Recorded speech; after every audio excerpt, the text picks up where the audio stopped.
Good morning, everyone. My name is Zachary God. I go by Kaibon the Renegade on YouTube, Twitter, and TikTok. And today I'm going to read you my book, Legacies, A Tale of Gales. It's a side series book in the Godly series. There's Godly, it's the main 7-book series. And then Godly Legacies is the side books that go along with it. You don't need to know too much about the main series to get involved in these books, which is why I'm putting them out as free audiobooks. So thank you very much for your time and attention, and let's just go ahead and get right into it. This is supposed to be narrated by a woman. Just keep that in mind. The narrator's name is Vidal Godly, and you'll meet her partway through the series. So this book is dedicated to Betty, Jim, and Colleen York. Without those three, I would never have had the hope to write my series. I love them all, and I miss my Nana. Every book in the Godly series is dedicated to the children I hope to have in the future, and Damian Morse. Chapter 0. Godly. Jacob Godly had thought himself a mostly ordinary boy until he was 14 years old. He grew up in Athens, Greece, learning, making friends, and living the life of a regular child with his best friend Damon. One fateful night, the city was attacked by chimeras under the control of a mysterious primordial god named Chaos who wanted to capture them. After narrowly escaping with their lives, Jacob and Damon fled their homeland and stumbled across the city of Lamia, home to a powerful demigod named Nicolo. Nicolo was the son of Heracles and a monster hunter of incredible strength named Nephili, and he was reared into a powerful young demigod through the teaching of his mother and the gods themselves. Heracles met his end not long after Nicolo was born, so when he reached the ripe age of 15, he was called upon by the gods to receive the training of a demigod proper. Fast forward 3 years to meeting Jacob and Damon, and Nicolo had reached power unlike anything he had ever imagined and grown well adjusted to his new place in the world as a hero. Upon meeting the boys, he had a feeling that there was something special about him, but his instinct was confused when they accidentally used the power of elementalism to protect themselves from a dragon that had injected themselves into their simple training exercise. While elementalism alone isn't inherently divine, Nicolo was struck by the fact that the boys seemed to have near total resistance to the element of their affinity. Jacob was able to stand in dragon fire without getting burned or even having a hair singed out of place, while Damon was able to be struck by lightning, seemingly without being harmed in the least. Taking his knowledge and running with it, Nicolo brought them to Mount Olympus to be tested and trained in preparation for a divine tournament among demigods. Jacob was trained by Nike, goddess of victory, while Damon was trained by Enyo, goddess of war, the same goddess who trained Nicolo himself. 2 years passed while the boys trained under their divine masters, and when Jacob finally finished his training, there were only about 2 weeks left until the tournament. Our story takes place about 4 days after Jacob finished his studies, while Damon was still putting the final touches on his technique. Our story starts tonight in Godly Legacies, A Tale of Gales. Chapter 1. Prowling Hunter. It was just after nightfall when Jacob returned to his room from the dining hall.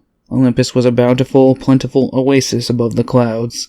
It seemed so simple from the main halls, but once you enter a divine's realm, you never know where you'll be headed. It could be a swath of land from the world below, or a place between this reality and the next. Unfathomable differences separating their home from reality, or a simple little world of the divine's creation. Jacob's realm was the latter when he was still just a fledgling demigod, as were the other rooms of his comrades in the barracks. It was a simple, small little place with nothing but a desk, chair, a bed, and a window. Since arriving, Jacob had been entrusted to watch over Lupus, a tiger Nike had shrunk down to the size of a kitten, but he'd returned him to Nike for a couple of days, planning on going down to Lamia with Nicolo to spend some time with his family and get off Olympus for some fresh air. He entered his room and noticed the moon rising over the clouds. It would be full in just a few days. Something about that captured Jacob's attention, but as his focus waned, his eyes drew to his reflection in the window. His brown hair was short and his face was freshly shaven as his deep green eyes stared back at him from the pane, boredom lingering in their stare. Jacob sighed to himself before changing from his usual clothes into the outfit Nicolo had lent him. It was a simple blue button-up with long sleeves, along with a pair of form-fitting dark red pants and a long black jacket that hung to his knees. He checked himself in the reflection before sighing again. I really like this jacket. Maybe Nicolo will let me borrow it for a while longer if I ask nicely, he mused. Something about that thought brought a smile to his face, and he found himself wearing it during his entire descent of Mount Olympus. It didn't take long to pass through Olympus's shortcut and head down the base of the mountain. He ended up waiting by himself a few moments and found that his eyes were drawn to the moon. Niccolo arrived at such incredible speed that he flashed close like a streak of light breaking the horizon, approaching Jacob within less than 2 seconds. Niccolo stopped with precision in front of him, skidding less than a few meters as he caught Jacob's attention before a gust of powerful wind blasted past them. Niccolo smiled brightly, and Jacob shared a confident smirk with him as the wind exploded by, knowing speaking would be a waste of breath until it passed. The backdraft cleared, and Jacob heard a slight whistle in the wind as it carried on beyond them. Niccolo was a tall young man with very short red hair, brown eyes, and he carried a large hammer made of bone and green crystal on his back. He was wearing a long red tunic that hung to his knees and covered his arms, and a brown leather vest he had buttoned all the way up. "Hey man, you ready?" Niccolo asked confidently. "Yeah, something tells me this'll be fun," Jacob affirmed. Niccolo nodded, but his pupils were taken by something rising in the sky behind him. Jacob noticed the bright light reflecting off his eyes and traced them as he turned around. He was shocked to find an odd, dark red streak of light rising into the sky with the moon directly overhead. They both watched as the light climbed higher and higher, slowly, seeming like it was gradually losing a momentum. But then, they needed to shield their eyes as the light burst like a firework, exploding and crackling as the strange red power fizzled out. "What the heck was that?" "No idea. I've never seen anything like that before," Niccolo said, sounding concerned. "What do you think? Should we go check it out?" he asked, seeming conflicted. "What about your mom and sisters?" Jacob asked. "Oh, well, I am known for showing up a little late," Niccolo said with a sly smile and a chuckle. It brought a smile back to Jacob's lips. "Alright, let's go then." Niccolo nodded in agreement, and the two headed off at a high speed. They followed the road and rushed across the countryside to the north. They passed several travelers, but as they got closer to where they thought the strange light had come from, Niccolo grabbed Jacob's arm and got him to stop. "Look, over there," Niccolo pointed out. Jacob was shocked to find him pointing into a clearing in the forest where they saw a young woman in a strange garb, running from something. Her clothes were shamanistic and featured a helm that looked like a grey wolf's head. Her flowing garb drifted behind her as a medallion tapped her chest with every step. She had deep blue eyes and was running with a strange gnarled staff in her hand, and she was missing her right arm entirely. Her outfit didn't have a hole or a sleeve where her arm would have been, and she wore a simple Greek sandals as she dashed through the trees. However, Niccolo wasn't pointing at her. Instead, he was pointing towards a large creature unlike anything Jacob had ever seen. It was a large, black-furred, humanoid wolf creature. It had strange, stretched limbs and razor-sharp claws, yet its hips sat flush with its waist, and it ran after her upright on 2 legs. It had brightly glowing red eyes and snarled and drooled as it chased after her with incredible speed. The young woman was shocked as she came to a dead end on her path and had to start scrambling up a steep incline to keep making distance. Jacob and Niccolo were just moving to help her when she pushed herself up on the ledge and stood tall. The strange wolf creature gave pause as it snarled and looked at her. "Do it now, Cardi!" she called out. The creature was startled and lunged up the incline, leaping across the gap between them with ease, but it was struck by a large, armored grey wolf, pouncing upon its prey and latching onto its jugular. The wolf knocked the creature right out of the air and down onto its back. The monster struggled and yelped with fright, but the wolf ripped its throat open without hesitation. Jacob and Niccolo gave pause as the young woman looked to them with surprise, seemingly wondering what they wanted. Niccolo seemed to realize what happened and took his opportunity. "Are you all right, miss?" he asked, approaching cautiously. "Yes, I'm just fine," she said, seeming a little shaken. "What's happened here, and what is that thing?" Niccolo asked. "I'm not sure. I encountered it a little farther up the road, and it attacked us." "Cardi, don't eat that. Come here," she beckoned.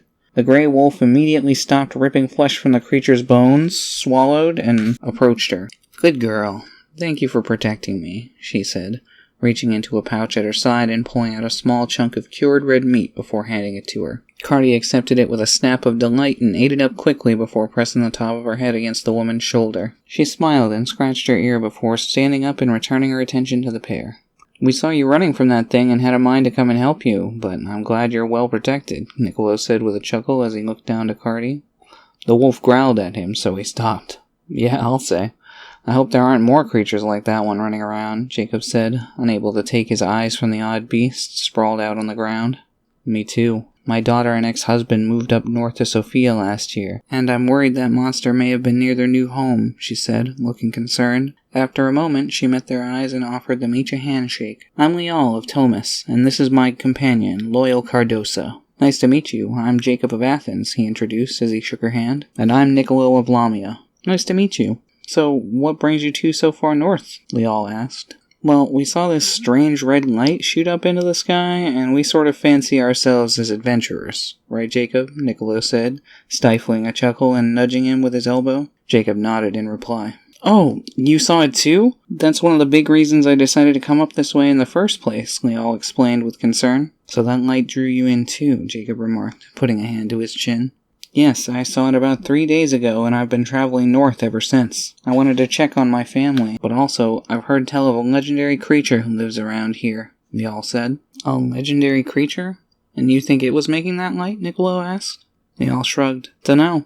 I read about it in letters my daughter sent me. Apparently, it's the legendary guardian of the city of Sophia, but that's all I know. Dawn didn't talk about it much, she explained. Interesting. Well, if we're going to investigate this light, maybe we could work together, Niccolo offered pleasantly. They all nodded. That sounds alright. You two don't look like much, but at least you're armed. Besides, the more hands the better, she said. She started heading toward the road with Cardi at her side as Jacob and Niccolo shared a wry smile with each other. After that, they returned to the road. It only took them about 30 minutes to reach the city of Sophia at a walking pace. They were all rather quiet on their way, each seemingly having something different on their mind. It was a beautiful place of stone architecture and cobble streets and had a large castle in the northwestern side of the city. The only thing breaking the rocky, grassy plain surrounding it being the cobble fences and walkways. It took a bit of looking, but they eventually found an inn.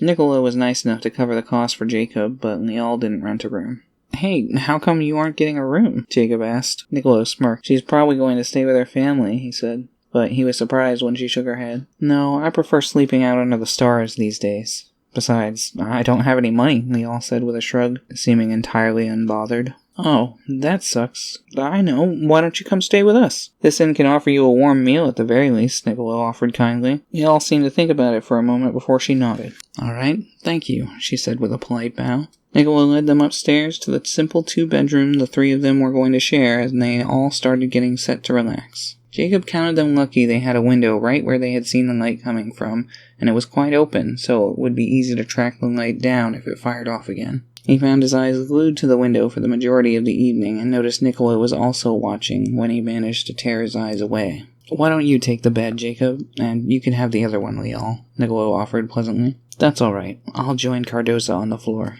You've already been quite generous, she said, seeming a little uncomfortable. Are you sure you don't want the bed? Didn't you say you usually sleep outside? I would think that would be a nice change of pace, Niccolo speculated as he crossed his arms. Yes, I'll be all right. I've grown accustomed to roughing it on the hard ground. Believe it or not, this floor will be more comfortable than where I've been sleeping lately, Lial said. Cardi chuffed like a horse's whinny before snorting and curling up beside her on the floor. Lial just chuckled and patted her, getting comfortable with her companion. Well, alright, if you're sure, Niccolo said. She nodded adamantly. Niccolo returned her nod before getting familiar with the accommodations.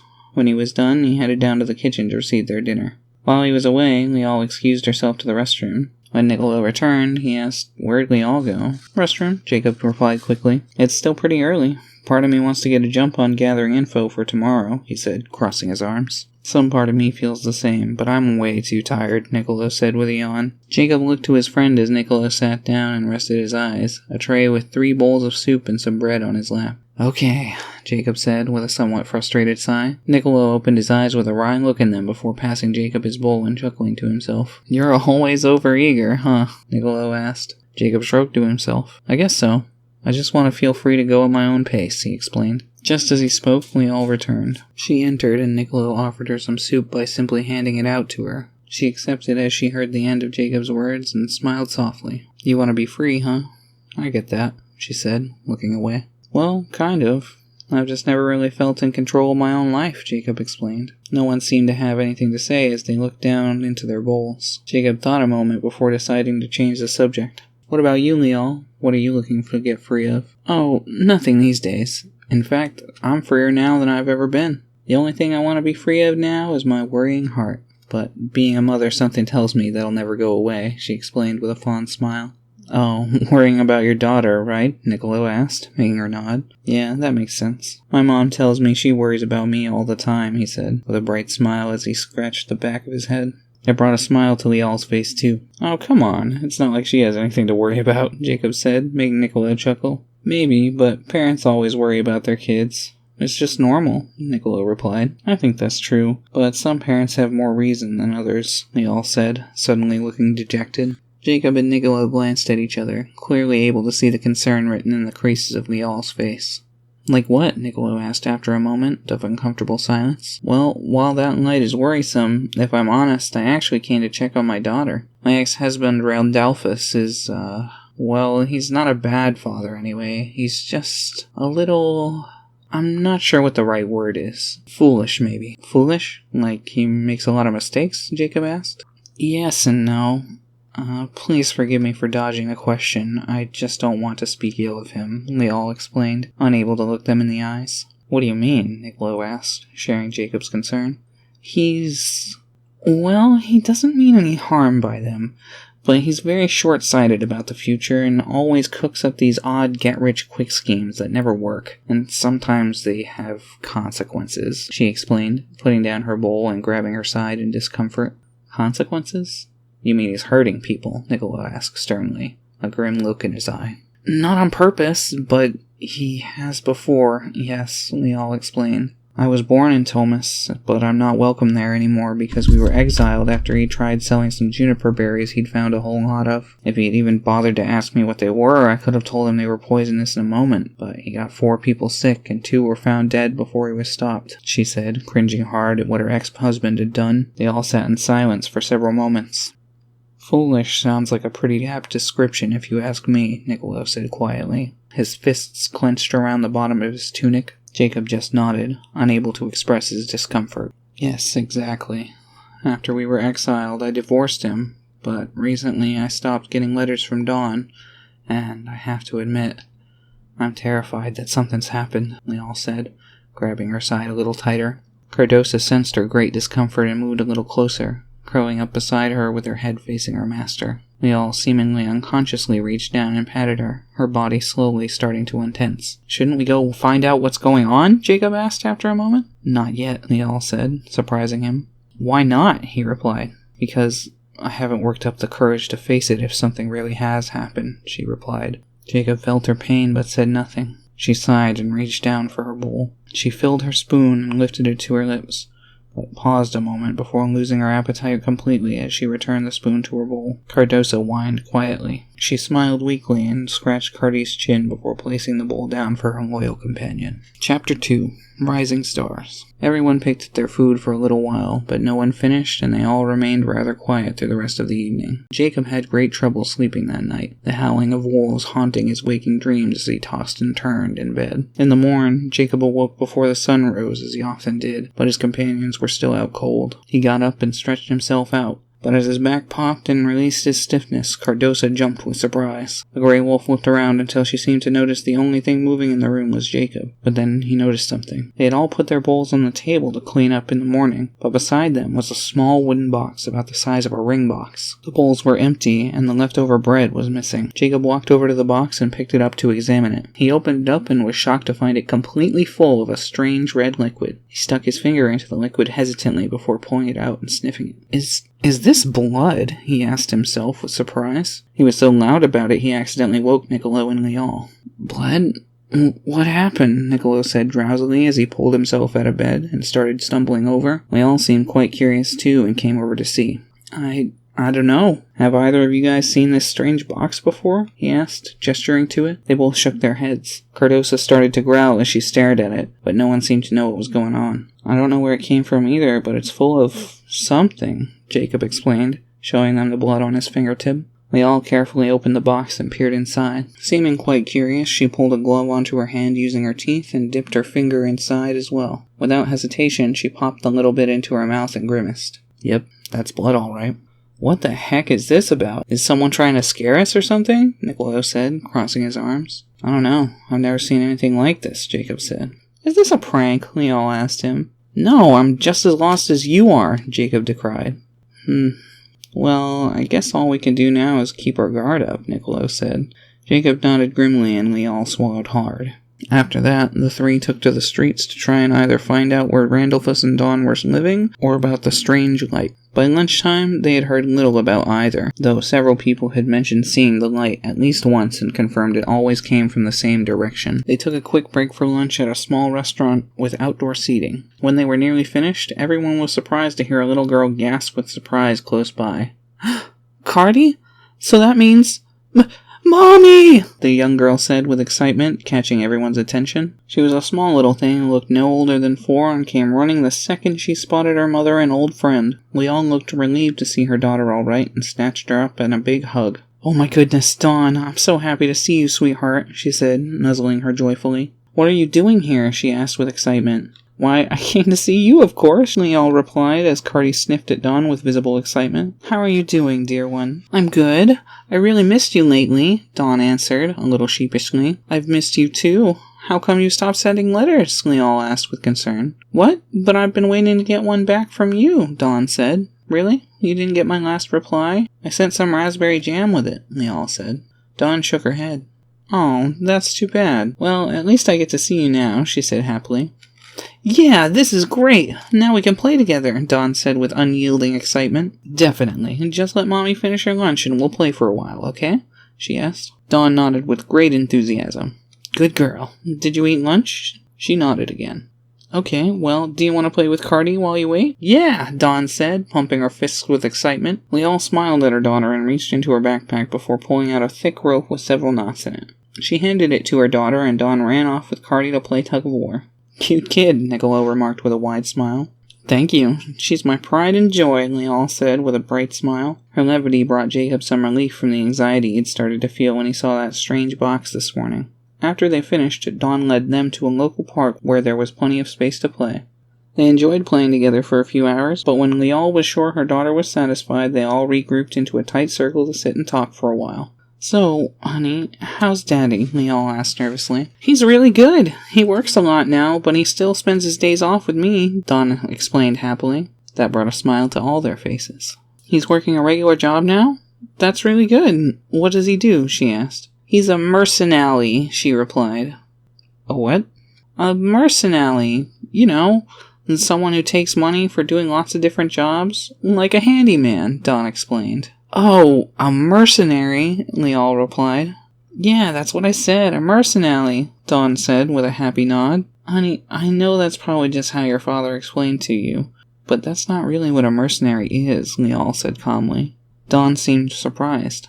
"Oh, what's a mercenary then?" she asked. Leon put a hand to her chin.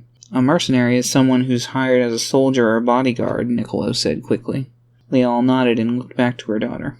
"Oh, so he protects people? That's great," Dawn said. "Well, let's hope that's what he's actually doing," Leon said to herself. Dawn deflated somewhat, disappointed by her mother's comment. "What time does he get off work? I think I should probably catch up with him at the very least." Dawn shrugged. "It's different every day, but it's been earlier and earlier lately," the girl said joyfully. "Really? I wonder why that is," Niccolo said.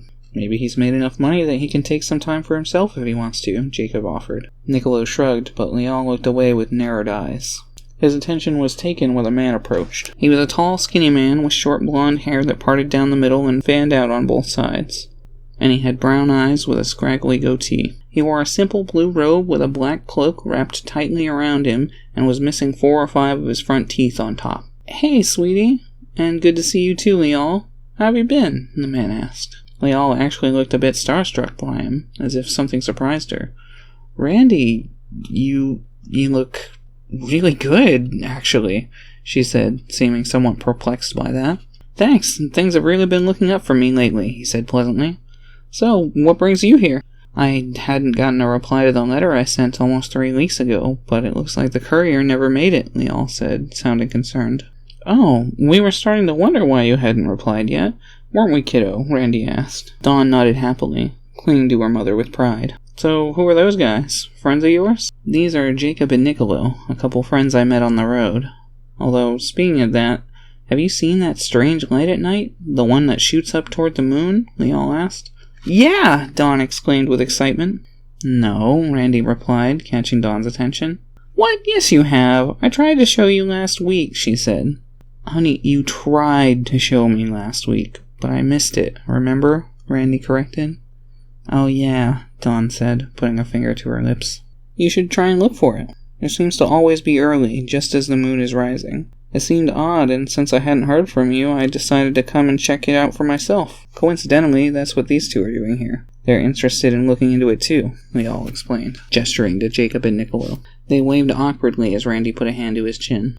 Wow, so I guess you weren't kidding about seeing a light reach for the moon. That's weird, but I guess plenty of weird stuff has been happening around here lately, he remarked. Like what? Niccolo asked. Well, a few things, but the strangest one that comes to mind are these strange wolf creatures that have been attacking in the night. They seem to come almost at random, and worse, they attack people who are isolated and weak, making for easy prey and difficult investigations. I've been working under the Royal Army to help investigate the disappearances that have been happening recently, Randy explained. What? What exactly gives you qualifications to investigate something like that? We all asked with shock. Well, tracking magic, for one, Randy said smugly. Magic? But when did you... Leal stammered. Randy smirked a little wired. It's been 2 years, Leal. I've had plenty of time to study. Oh, I guess that's true. So is there a magic academy nearby, or... Leal submitted. Well, there used to be, but no. I learned from your book. Some that I borrowed, Randy said, blushing and smiling widely as he looked away and stuck his tongue out cheekily for a moment. So that's where my books went. And I thought I misplaced those. You took them? You jerk? Did you let yourself into my house while I was away? She demanded. Guilty as charged, he said with a chuckle. That's not funny. That's theft, Randolphus. Oh, come on. I'll give them back. I didn't think it would be a problem, he replied.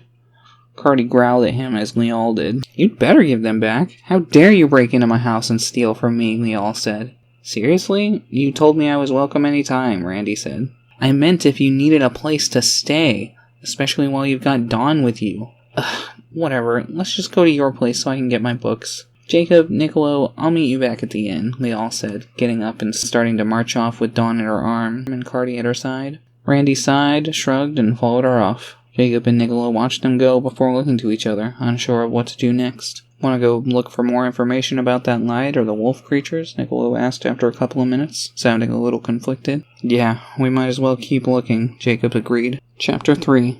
The Legend of Gales. Jacob and Niccolo wandered the city for what felt like 3 hours before finding an old stone church that seemed in disrepair. Normally this wouldn't have bothered them much, but the church had markings all around the outside depicting a symbol of the wind, another showing what appeared to be an ocarina, and the last depicting a strange creature that looked somewhat like a wolf, but also somewhat like a bird. They couldn't be sure if the church had any significance to the wolf creatures at all, but something about it drew them to it. Upon walking inside, they found the prayer hall barren save a few narrow benches, one of which was broken and toppled over. The center had a long, light green carpet lining the hallway between the benches, with candles atop small standing sconces with flickering, dimly lit flames dancing atop them. The real centerpiece of the church caught their attention immediately once they noticed it. At the back of the hall, beyond a simple podium and the old priest, was a massive stained glass window that depicted a mythical creature. It appeared like a white wolf that stood proud and howled toward the moon, but it sported 4 huge pairs of feathery white wings spread high behind it. It was wearing a prayer bead necklace that had a glowing, 4-pointed, star-shaped green gem hanging from it, and it had odd green markings lining its body that accentuated its wolf-like features. Niccolo's eyes were glued to the stained glass as he started walking inside. Jacob followed after him quickly, and the two approached the old priest together. He was an old, wrinkled, stooped man with a large white hat, flowing white robes, and a large wooden staff that seemed like little more than an oversized walking stick. Hello, Father. Tell me, what is the creature depicted in that glasswork? Niccolo asked, getting straight to the point. The old priest slowly started raising his hand. Jacob and Niccolo waited patiently to see what he would say. He raised his hand as high as he could, then brought it to his ear. What was that? Speak up, sonny, the priest asked, making Jacob smile to himself, reminded of an old friend he was fond of. Oh, forgive me, Niccolo said at his normal volume as he drew closer. Father, please tell me about that majestic creature, he practically shouted. Oh, someone coming to hear the tale of the legendary Kapreet. Warms my old bones. Come and sit with me, boys. I'll tell you an old story, the priest said. Jacob and Niccolo did as they were bid and followed the old priest to a simple wooden chair where he took his time getting comfortable. Niccolo pulled up a chair, but Jacob just sat down on the floor and crossed his legs. Long ago, right here in our beautiful city of Sofia, there was an ancient demon stalking the lands. Some called it a god, but it was a monster born of malice and greed, and it rampaged across the lands without prejudice. One fateful day, the angry creature stumbled upon our humble town and began wreaking havoc, ripping apart buildings, killing without hesitation, and devouring the corpses of those it had mutilated. Worse yet, back in those times, our town was still young. We hadn't established a proper royal guard and didn't have many defenders, so it was nearly impossible for us to get organized and do anything about it. There was one woman who did take a stand, though. Although her name was lost to time, it said that she was missing her right arm and wielded a heart purer than gold. She attempted to battle the beast, but she was quickly cut down, as were the few others at her side. But, with her last breath, she pulled out a crystal ocarina and began to play. For an unknown reason, the beast shrieked and fled, wailing like the music was frightening it. But in its place came something new. From the high tower in the fallen city of Paramon came the guardian creature you see depicted in the glass behind me, Kapreet. Kapreet arrived after having heard the sound of her whistling call, and she carried her off somewhere between her teeth. Everyone was dumbstruck when she returned in the morning. Her mortal wounds had healed, and she told everyone that the monstrous demon was sure to return that evening. Many people fled, but some stayed and listened to her plan. When the night fell once more, the creature returned as she predicted. She happened to be on the other side of the city and called Kapreet with her ocarina, and luckily she was far enough away that her call didn't scare off the creature. Kapreet arrived and helped box the creature away, battling it until it was defeated and destroyed. That is how Kapreet came to be known as the guardian of our town. The young woman never returned, but once we were sure the danger was gone, we erected this church to give thanks to Kapreet and offer him our prayers, the old priest told. Jacob and Niccolo were starstruck by this story, having been taken in by it completely. Wow, so Kapreet saved everyone? That's amazing, Jacob remarked. Yeah, but don't forget about that girl and her ocarina, Niccolo said, making him nod in reply. That's right. Without her, the whole city would have been razed to the ground, the old priest said. So, how did Kapreet and the woman defeat the demon? Jacob asked loudly, bringing a smile to the priest's wrinkled face. That's the best part. No one really knows. It's said that only someone pure of heart could play her crystal ocarina, but no one knows where that is either. It's always fascinated me, he wistfully replied. All we really know about any of it is that Kapreet was a master of the winds. So to this very day, every building you see in our town has wind chimes hanging from it, as a symbol of Kapreet's protection. Other than that, sometimes it feels like we know dreadfully little about the old story. But I suppose that's how legends go, isn't it? The boys just nodded, letting the tale of Kapreet sink into their minds. They spent a few more minutes talking with the old priest, but found little more of substance to be gained. The priest knew nothing of the wolf creatures, nor the bright light reaching for the moon. Slightly disappointed, but encouraged by the tale they'd heard, Jacob and Niccolo returned to the streets to resume questioning the masses. Unfortunately, they were left empty-handed and returned to the inn shortly before nightfall. Lial had already returned, and she brought Dawn with her, happy to be able to spend extra time with her doted daughter. They spent a short time recounting the story for Lial and Dawn, and the young girl seemed especially taken by the tale. My father noted how Niccolo told the legend with exaggerated poses and a deep dramatic voice. And it's funny because he always told us stories in a similar manner. When they were done explaining, everyone was left thinking about the tale in the bedroom of the inn, save Dawn, who was running around energetically and pretending that she was the warrior with the ocarina and Cardi was Kapreet. Lial was the first to speak of it. Well, that's all interesting, but I can't find a way to connect it to what's happening here, she said. Me either, yet I don't know why, but for some reason it all feels important. Like a lesson from the past we should heed, Niccolo mused. I'm not saying I disagree, but I've got to admit, I have no idea what it was trying to say, or if it was trying to say anything at all. It just seems like an old legend to me, Jacob offered, crossing his arms. With the information we have now, I agree. It seems entirely unrelated, Lial said. Niccolo pursed his lips and wiggled them back and forth. Yeah, but I think I'm going to keep it in the back of my mind. Maybe it can help us figure something out. My question is, if Kapreet saved the town from that legendary monster, why hasn't he saved it from these wolf creature attacks? Niccolo asked the room. Everyone put hands to their chins. It's troublesome, isn't it? Lial asked, somewhat nervously. If Kapreet is the guardian of not just this town, but maybe the surrounding area too, and maybe it's possible he's been overrun. Legendary creatures aren't taken down easily, especially by simple beasts, Niccolo said flatly. Maybe, but I still just can't seem to wrap my mind around how any of this would be connected, we all said pensively. Suddenly, all their eyes were taken when a bright red light fired past their window outside. It was at quite the distance, and they could see it clearly for several seconds. Dawn ran up to the window with Cardi and gasped in shock as she watched it. But the others stayed silent, watching as they wondered what it could possibly mean. Just as it had before, the light slowly lost momentum until it hung in the air for just a moment before it burst and fizzled away with sparkles of red luster. "Wow, that was so pretty, like a firework! I wish more would shoot up," Dawn said happily, greatly pleased by the display. She waited patiently for a few moments before giving a quiet "oh" of dissatisfaction. The room was dead silent for 8 seconds as they all looked out the window. Then, that silence was broken by a scream of terror from not far away outside. Jacob and Niccolo were up on their feet and running for the door without hesitation, and Lial was right behind them. "Cardi, look after Dawn," Lial called as she ran after Jacob and Niccolo. Cardi barked deeply in reply. Jacob, Niccolo, and Lial ran down the stairs of the inn and out the door just after several people piled inside and ran for somewhere to hide. They stepped out into the streets and looked for where the cry had come from, and Jacob instantly knew they were in trouble. 2 in front of us, just out in the open, and I sensed more behind, he thought. But his train of thought was cut off when there was another cry from deeper into the city. "This is bad, Jacob. We've got to do some damage control. Maybe your fire can scare them off," Niccolo shouted loudly, perhaps with intent to frighten the creatures.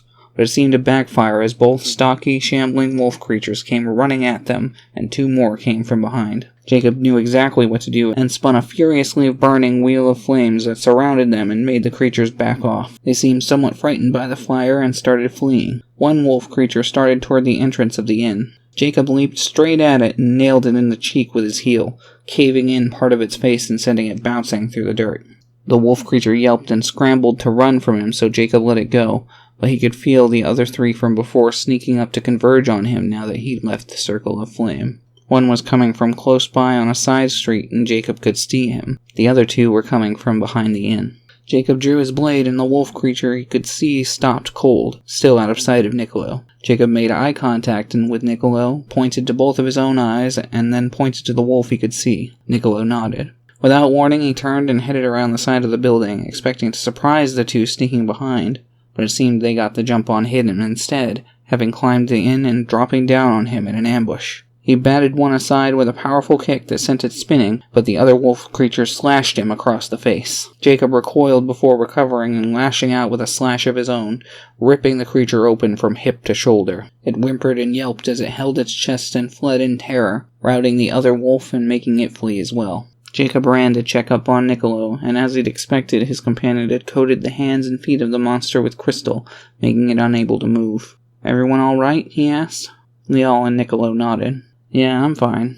How about you?" Niccolo asked. Jacob remembered the pain in his face and put a hand to his cheek before touching it and finding it sleek and unmarked. "I'll be alright," he said, mostly to himself. Niccolo looked a little unnerved, but nonetheless turned to his quarry. "Well, we've got one at least. Maybe we can muzzle him and try to figure out what's going on." "Maybe." "Wait," Jacob said, turning as he heard running footsteps approaching. It seemed Lial heard them too and turned quickly to see another wolf creature charging at them. She raised a hand and vines grew up from the ground in front of the creature before latching onto its legs and tripping it, pinning it to the ground as more vines grew around it. "How many are there?" Lial asked with shock.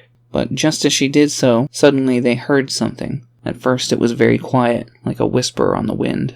But in an instant it changed as a massive, unyielding gale ripped by, nearly knocking them right off their feet. Wind ripped across the land for only a moment, and with it seemed to wipe the wolves away as if they were strange, blackened smears on reality. In that instant, strange black and red energy was forcibly pushed from the wolf creatures' bodies, cleansing them and leaving behind human beings. We all covered our mouth, and so did Jacob, unable to believe that they'd harmed people acting outside their own control. Wind chimes across the city sang beautifully with the tune of their purifying maelstrom. "No way! Those creatures were just people? What the heck is going on?" Niccolo asked, sounding greatly frustrated. Jacob just shook his head, unable to comprehend. The people who had been wolf creatures just a moment ago were now laying on the ground, completely passed out and unresponsive. We all ran for the one she'd trapped to the ground and checked on her. It was a young woman with short blonde hair, and she was breathing. They all checked her body for physical wounds, but couldn't find any. Jacob and Niccolo checked on any others who were nearby and gathered them, bringing them back to the inn. After asking around a few minutes, someone mentioned that people who had been afflicted by this wolf's curse so far had been remanded to the custody of the royal guard. Jacob and Niccolo agreed that this was probably a good idea, and with Lial's help, they carried the afflicted toward the central city guard's outpost, helping as many as they could. On their last trip carrying more afflicted, they found Randy standing among the men in the outpost. "We've got to try and be more prepared. It seems like this situation is only getting worse," Randy said, his arms crossed as he addressed his men. "Randy, what do you know about all of this?" Lial asked, surprising him. "Not enough. These creatures started appearing about a week ago, and they've attacked every single night since. They're growing more and more numerous with every attack, and we're starting to get overwhelmed," he admitted. "Kapreet's protecting us with his mighty winds. That's all I know about it," one of the men said. "Yeah, but now they're causing a lot of damage before we can intervene," Randy replied. "Where is Dawn?" he asked with wild eyes. "She's at the inn with Cardi looking after her. I checked on her once the danger was over," Lial said. Randy nodded, seeming agreeable about Cardi being Dawn's caregiver. "Does anyone know where these creatures are coming from?" Niccolo asked. "Our own, unfortunately. That's all I know. I don't know how or why our people are turning into beasts, but if it keeps happening at this rate, I have no doubt that the whole town will be in anarchy before this month is out. Worse than that, each time they come for us, there are always new casualties," Randy said, looking unnerved. "And you're just letting Dawn run around town during the day?" Lial asked furiously. "I always get her before nightfall. There's no danger until the sun has gone down completely," Randy sternly argued. Lial didn't look like she liked that one bit. "And here I thought you'd changed. I'm going to look after her a while longer," Lial said vindictively. Randy flared his nostrils and glared at his ex-wife, but only grunted in affirmation. Lial turned and started storming away, so Jacob and Niccolo turned to follow. Jacob gave pause when he heard one of the men standing behind Randy say, "Man, she's got you on a tight leash," before chuckling with the others. Lial turned back, glared, and growled viciously as they all went silent, and she looked them each in the eyes. No one said another word as they all left. Chapter 4. Blood Money. When they returned to the inn, Niccolo offered to get a second room for Dawn and Lial so they could have beds to sleep in. When she declined, he insisted that Lial and Dawn take his bed, refusing to let the young girl sleep on the floor. Just as they were getting settled in for bed, Niccolo jumped with fright, surprising everyone. He jumped because a rat had climbed up his leg, but he had snatched the vermin and got up before he literally threw it out the window. Everyone was a little unsettled after that. Jacob found himself having difficulty sleeping that night. He tossed and turned in his bed, but when sleep finally took him, it was like the night had passed in an instant. In the morning, he awoke feeling tired but alert. It was like his mind was active from the moment he woke up. He quietly got out of bed and went to the restroom to wash up. The air in the inn felt oddly still that morning, and Jacob couldn't help but feel unnerved. When he returned to the room, he found something unusual. He immediately woke Niccolo as quietly as he could, shaking him by the shoulder. When Niccolo made eye contact with him, Jacob put a finger to his lips to signal for silence and then pointed to the corner of the room. There on the floor, near a small hole in the wall, was the strange box they'd happened upon yesterday, or at least one of similar make. They couldn't determine if it was the same box or not, because it was larger than the one yesterday had been. They questioned it because they couldn't seem to find the previous box when they looked. Odder still, the box had blood running down its front and pooled in front of it, and in the puddle on the floor were 4 golden coins. Niccolo was up to examine them without hesitation. Upon closer inspection, the coins had the symbol of a wolf on one side and nothing on the other. This made Jacob and Niccolo very curious, but they had no idea what it could mean.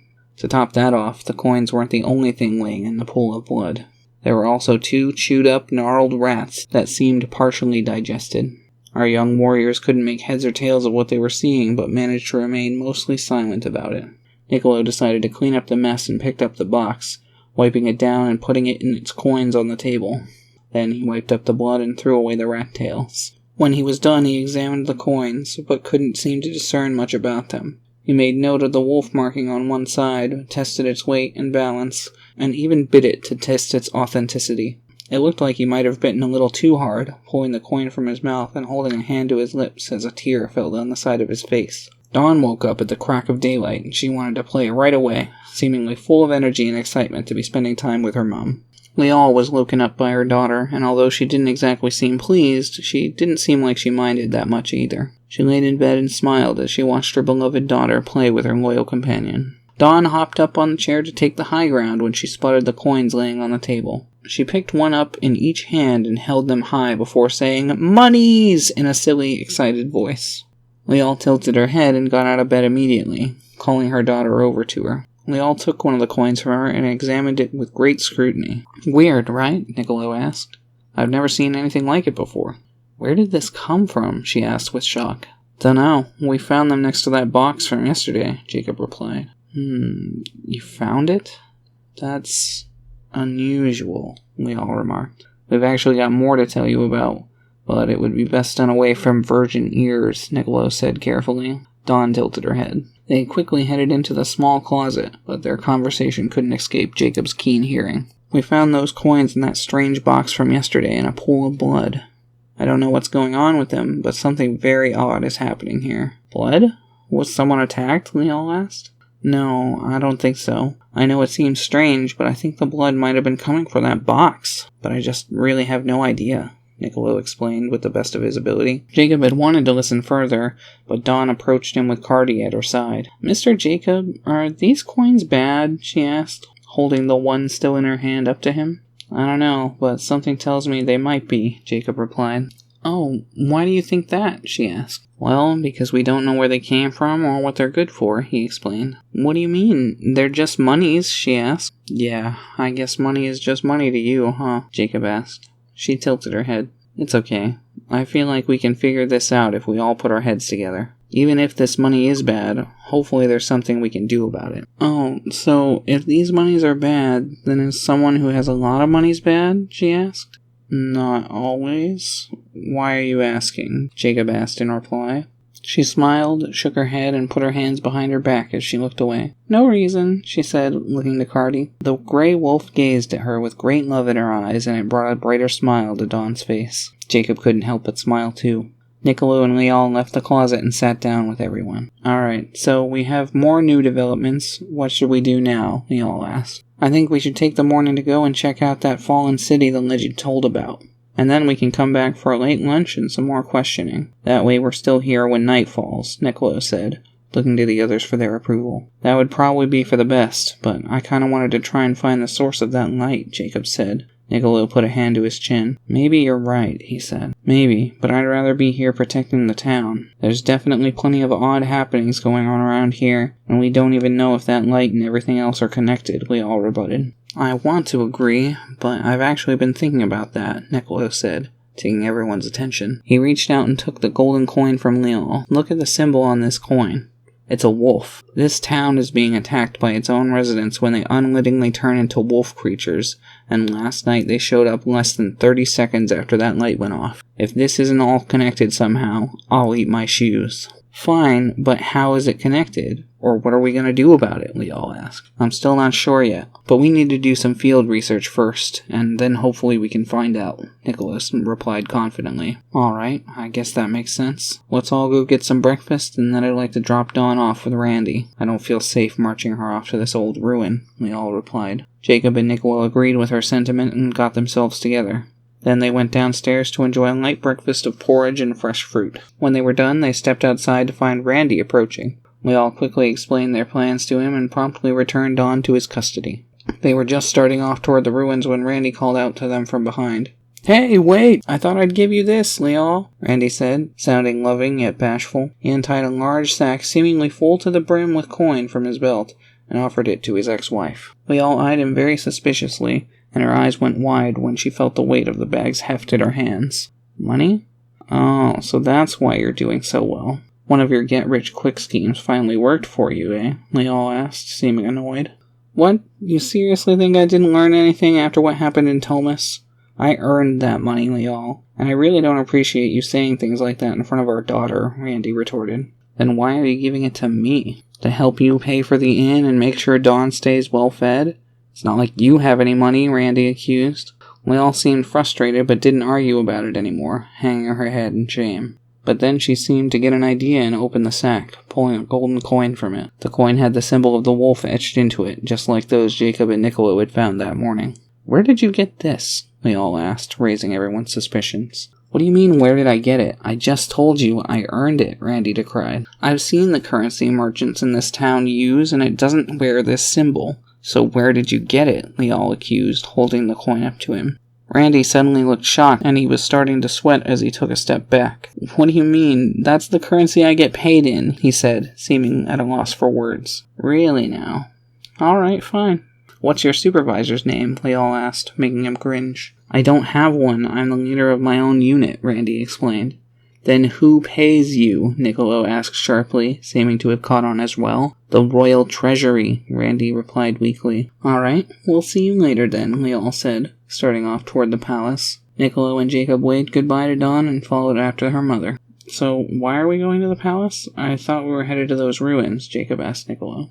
Because I don't trust Randy, and I think he's lying about where he got this money from, Leal said bitterly. Just because it has that wolf symbol? Jacob asked. That, and I can smell it on him. You could smell it too, right, Cardi? Leal asked. The wolf yipped and her master nodded, taking her contribution as affirmation. Jacob, Niccolo, and Leal were shocked when they arrived at the castle but were denied entry. After inquiring about the royal treasury, the group was told many royal officials were away on business and that the treasurer was one of them. Something about this didn't seem to sit right with Leal. Well, if the treasurer isn't here anyway, I guess I should follow my other gut feeling, she said, somewhat solemnly. Jacob and Niccolo weren't exactly sure what she was talking about, but decided to follow her anyway as she led them south of town. It wasn't long before Jacob realized where she was leading them, and he began walking faster to see their objective. He was mortified when they happened across a corpse laying not far off the road. The mostly naked body of a young man was bloated and had its throat ripped out, and they needed to scare scavengers away from the decomposing feast. They took several minutes examining the corpse, but found very little of value. I can't believe this creature was really a young man. Cardi, what have we done? Leal asked. She had disappointment and despair unlike any Jacob had ever seen on her face as Cardi whimpered with sadness. Hey, you were under attack. Besides, it's not like you ever could have known what happened. Come on, let's bring him back to town so he can have a proper burial, Niccolo suggested. Wait a second, I wonder where his clothes are, Jacob said, pointing to the large wolf-like tracks through the mud. His clothes? I don't really think he needs them anymore. Do you? Niccolo asked with a chuckle, trailing off when he realized no one would be laughing at his joke. No, I was wondering if he might have had anything on him that might help us, Jacob suggested. Like what? Niccolo asked. Jacob just shrugged in reply and started following the trail of footprints through the mud. To his great surprise, it didn't take long at all before they found the shredded clothing that the man once wore, complete with a large satchel and a ruined pair of boots. Jacob first checked the pockets, but found only a few drachma and 3 golden coins bearing the wolf insignia they had seen prior, so he moved on to the satchel. The young man's bag proved far more interesting. It seemed he'd been a courier and was carrying a jar of raspberry jam and several letters, one of which Leal gasped at the sight of. She immediately snatched it from Jacob's hands. This is my letter to Dawn that never made it home. So that's why she didn't receive it. I thought I recognized this young man's face, she said, looking like she might be sick. Weird. Didn't you say you mailed that letter a few weeks ago? Jacob asked. Sometimes couriers have lots of places to visit, so they don't usually go straight to a particular recipient unless they're the closest one. Still, this is all extremely troubling, Niccolo said. Yeah, if a courier was transformed, that means it might be happening to people in other towns too, Jacob said, crossing his arms. Well, yes, but also we have no idea how or why these people are transforming. How many is a problem too, but someone well outside of town, seemingly without any connection to any of this? Niccolo remarked, sharing a grim expression with both of them. He shook his head as he continued. This mystery is getting darker and stranger by the second, he said with a sigh. Chapter 5. Fallen City. Jacob, Niccolo, and Leal returned the body to the city and brought him to the town morgue after reporting his death to the royal guard. They were questioned relentlessly, but once the entire situation was explained, they learned something of interest. The guard they spoke to was an elderly man named Bernard who had apparently been in the royal army since he was no older than Jacob, who was 16 at the time. He seemed dreadfully troubled by the news. After hearing them out, he sighed, rolled his head from one side to the other, and then slouched in his chair. More and more young folk are having this curse brought down upon them. I've not seen this much senseless death since I was a boy, Bernard said. What? Did something happen when you were younger? Niccolo asked. Yes, I'm one of few in this town who remembers. It feels like it was a lifetime ago. I was just a young boy when the monstrous creature, unlike anything I'd ever seen, began attacking our town. The nameless creature was so sick and twisted it was essentially unable to be described, he explained. Oh, you're talking about the legend of Kapreet and that woman, right? Jacob asked. Bernard seemed surprised, but nodded just the same. That's correct. So you really have been doing research all over town. And how is my old friend, Father Stone? Bernard asked. He seemed well. A bit hard of hearing these days, though, Niccolo said with a smirk. Bernard smiled widely and nodded, seeming quite pleased by his answer. That's grand. I should go pay him a visit sometime soon, he replied. Jacob, Niccolo, and Leal were pleased, but beginning to grow restless. Jacob stood up and stretched himself out. Well, I'm glad we could reunite some old friends, but we really need to go try and figure out more about this. I'm worried things are going to start getting worse around here, he remarked. Niccolo nodded and stood up too, seeming quite ready to move on. They were surprised when Bernard held out a hand to them. Hold on just a moment. Father Stone told you of the legend of Kapreet, but did he tell you about what happened before that? He asked, catching their attention. Leal looked to them in surprise as they shook their heads. I thought as much. It seems his hearing isn't the only thing slipping away from him, but his memory as well. Regardless, before that creature showed up, our entire town had a massive economic downturn. King Xander had made a great military blunder, and it cost our entire town nearly every coin in our coffers. Our heroes listened very carefully as he continued. But not long after that, a miracle happened. A gigantic hoard of golden coins seemingly appeared out of thin air in the dead of night.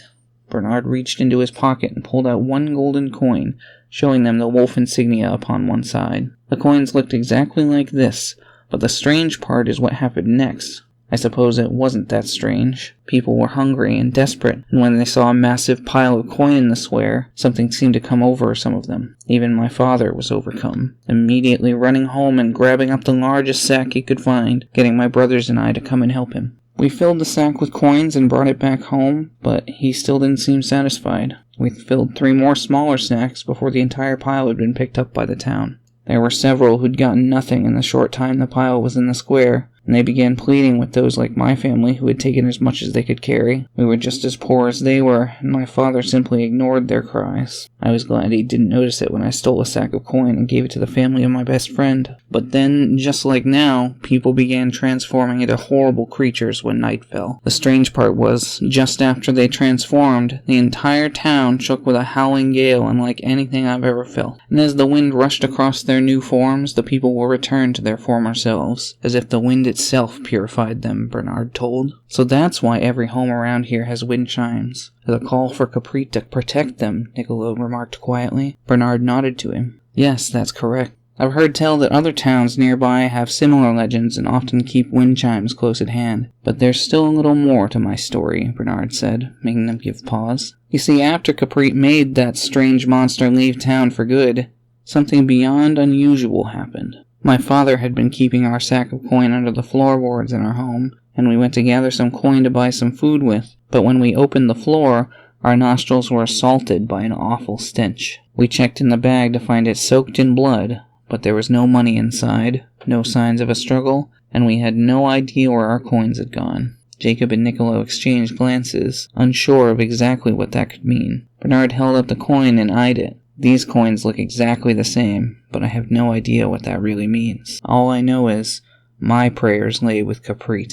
The 3 remained silent for a moment, taking in what Bernard had told them. Then we all seemed to realize something and stood up with a sense of urgency. Cardi was startled and jumped to her feet as well. Thank you so much for telling us your story. It may prove helpful to us yet. Are you boys ready? She asked seriously. Jacob and Niccolo nodded. Good. Then let's go and investigate this fallen city. I feel like the final clue we're missing must be near there. They nodded again. With that, they gave Bernard their farewells and headed on their way. Normally, it would have been about a 2 days' march across the countryside to reach the fallen city of Paramon, but Jacob and Niccolo had incredible speed. After Niccolo picked up Leal and she gave Cardi the order to remain calm and let Jacob carry her, they were able to make it to the ruins in less than 5 minutes. The ruins were not at all what Jacob had expected. He was expecting standing but crumbling buildings, nature to be overgrown, and for nearly all signs of civilization to be intact. Instead, when they stumbled upon the fallen city, it was little more than a heap of stones sticking out of tall grass. You could still see the mortarwork of many of the stone buildings that had since nearly crumbled to dust, now merely knee to waist-high walls sticking out of the ground in patterns that seemed nearly random, time chipping away at each of them at its own pace.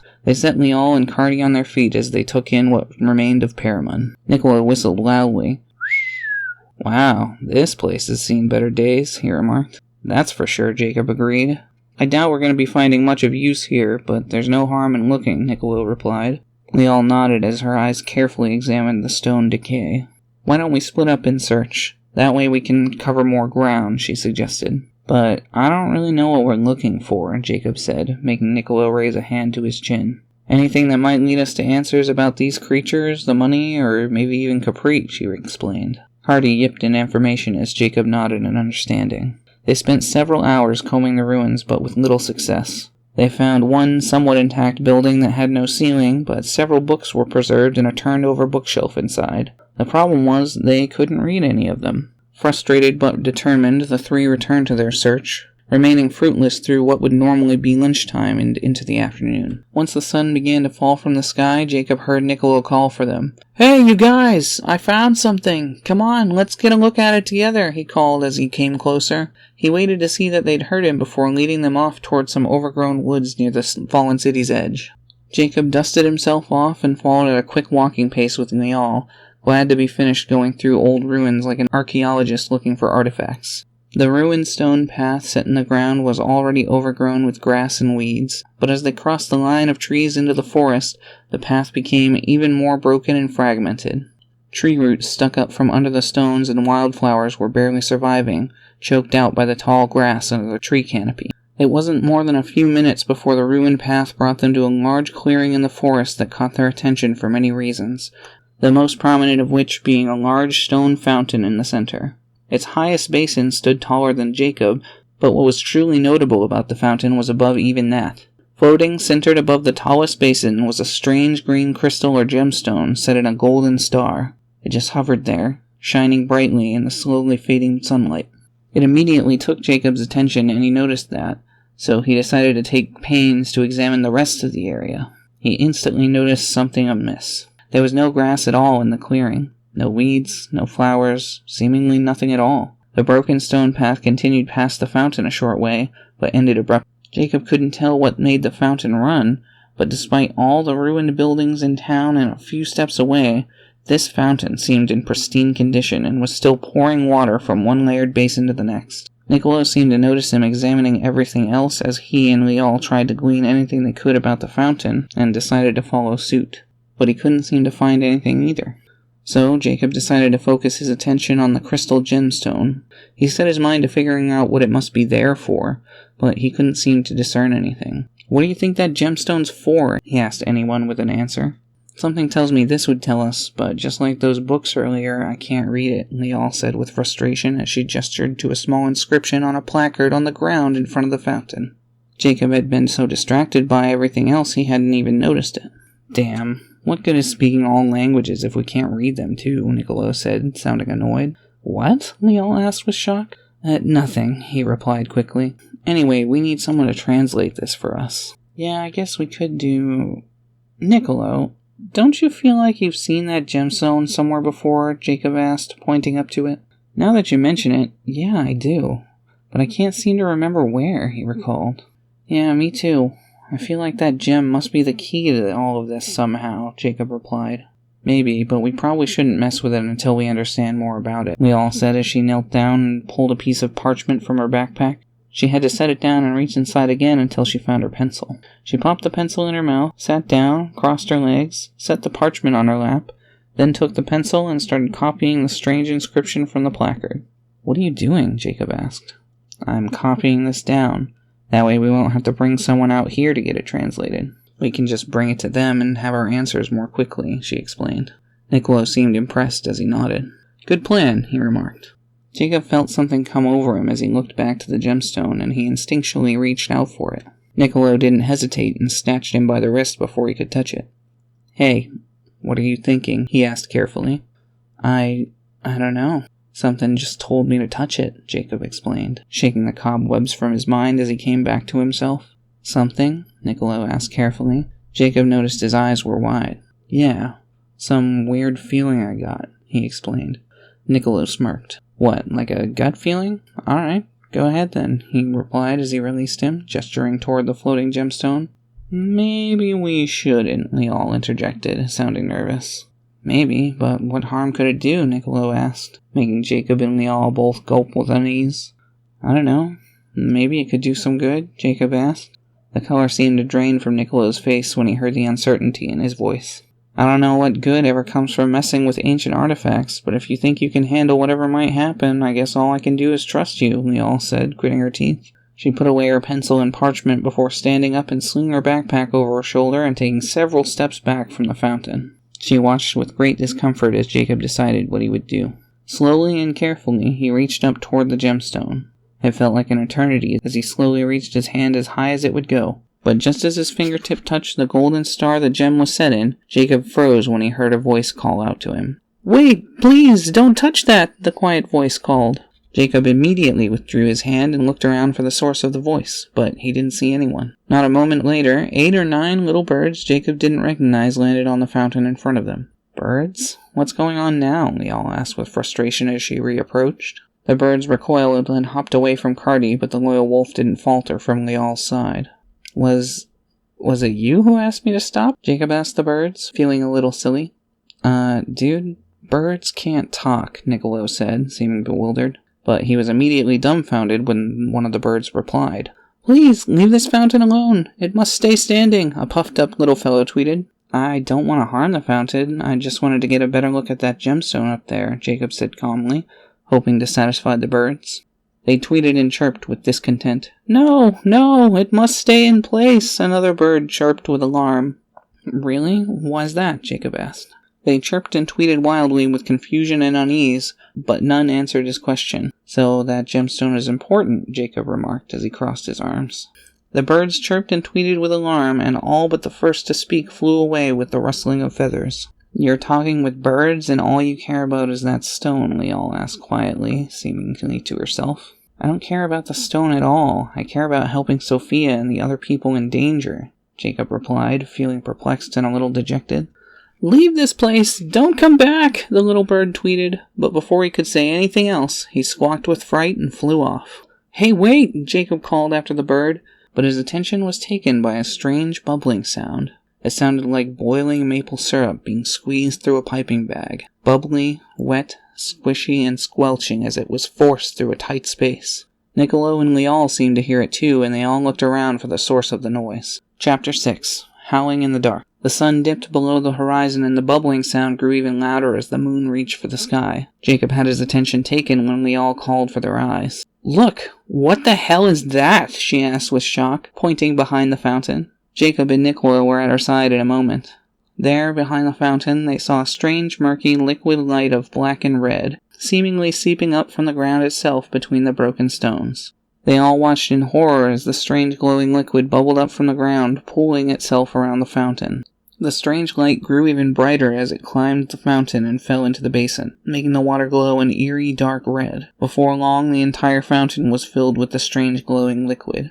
Once the fountain's water had been overtaken by this strange light, the liquid began to roll and boil until it leaked over the entire fountain, coating it in a sinister glow. The light spread over the entire surface of the fountain before the bubbling oddity started reaching for the gemstone floating above it. Jacob, Niccolo, and Lial took several steps back as they watched the odd bubbling light touch the floating crystal, but then recoil with a sizzle as smoke began to rise from it. The strange liquid pooled in the top basin of the fountain before it all started forcing itself onto the crystal, entirely unhindered by the sizzling, burning touch of the gemstone beacon. The strange liquid seemed to be trying to cover the crystal, but just before it had coated it completely, the green gemstone started to shine. The light from the stone was so bright they needed to shield their eyes. "What's happening?" Jacob asked. "No clue," Niccolo replied with unease. The light subsided ever so slightly before glowing so brightly it bathed the entire clearing in bright green light. Then the light subsided as the strange bubbling red stuff was shot high into the sky, sent hurtling toward the moon like a shooting star. "Shit, we have to go back. Right now," Niccolo said as they all watched the strange black and red light continue to rise in the sky. "Let's hurry," we all agreed as the light slowed down.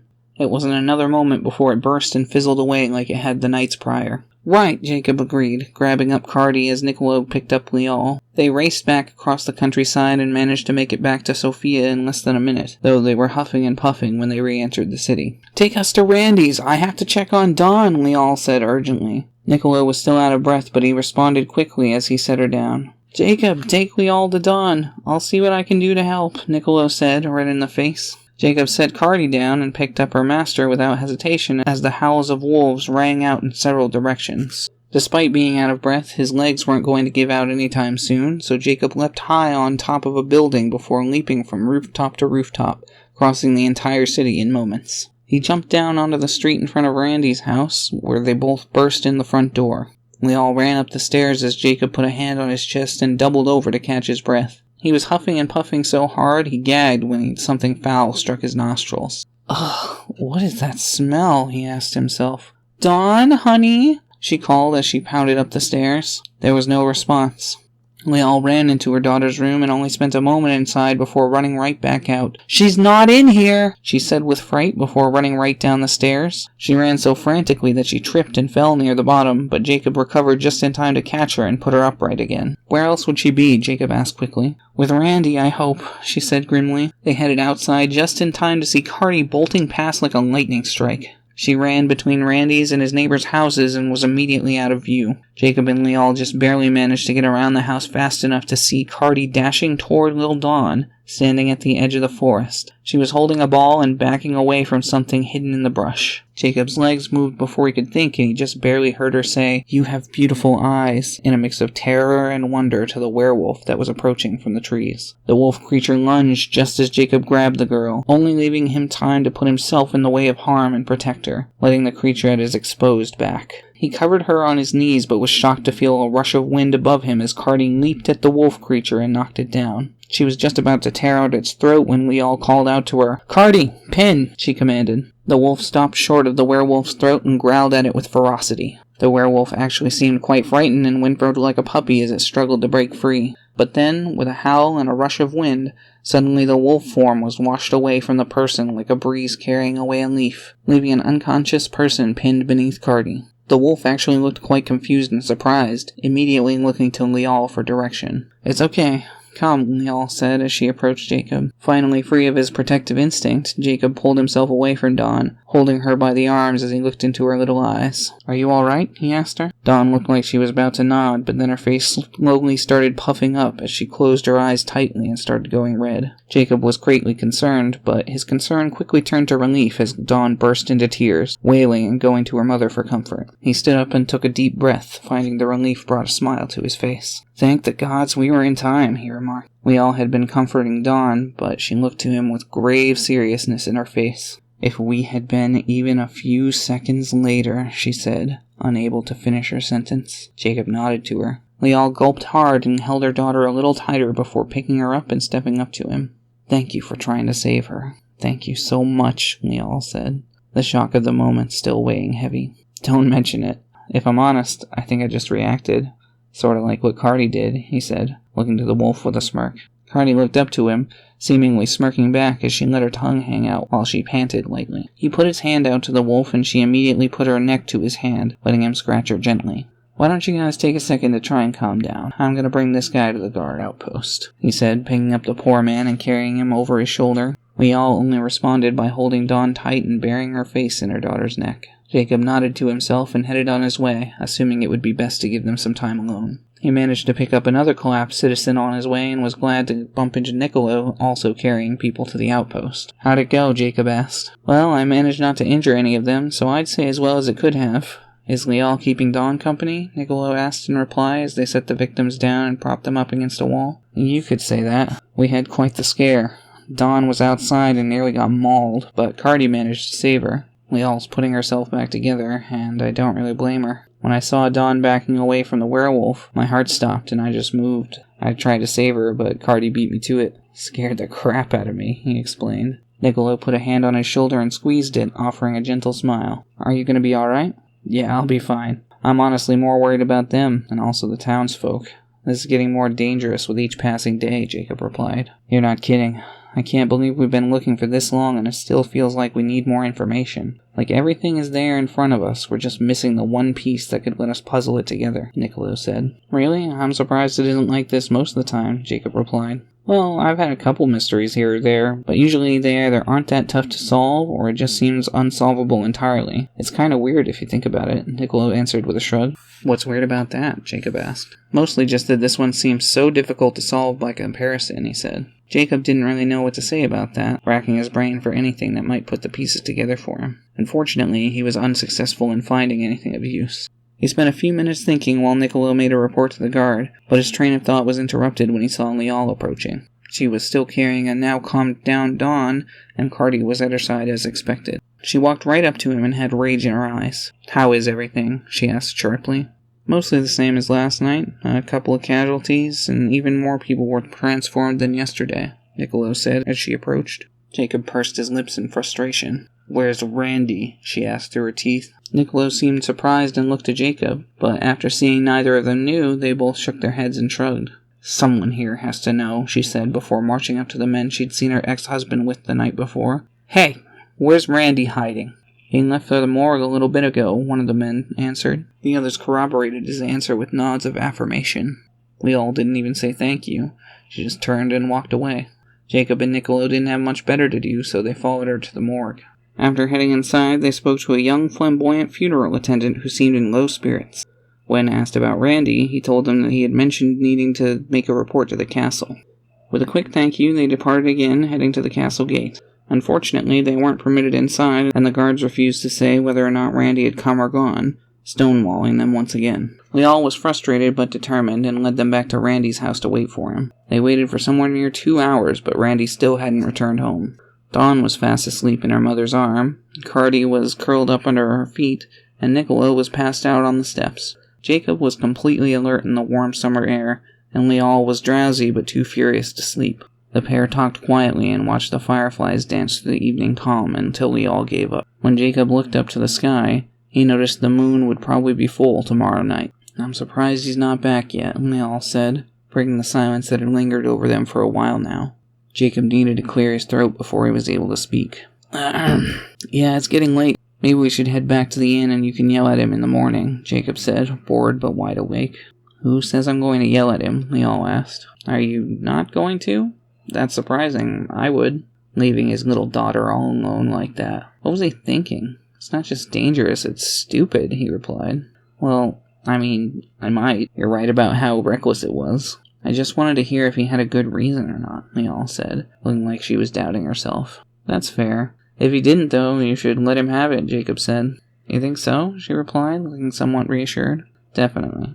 "Dawn was seconds from death's door tonight, and he still doesn't even know it," he said. Leal pulled Dawn a little closer and furrowed her brow. "God, that pisses me off," she said through clenched teeth. "It should."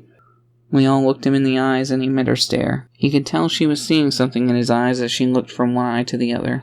After a moment, she smiled softly and stood up. "Come on, let's head back for the night," she said. Jacob nodded and got up quickly before stretching and shaking Niccolo awake. They returned to the inn and took a long rest. Jacob found it easy to sleep that night after all the excitement. When he woke up in the morning, he was well rested and felt refreshed. Jacob's eyes snapped open when Dawn approached Niccolo and said, "Mr. Niccolo, I'm hungry." She sounded famished and her stomach was growling. Niccolo got right up. "All right, I'll be back with something to hold you over until breakfast. Is an orange okay?" he asked. She nodded happily, glad he was so accommodating.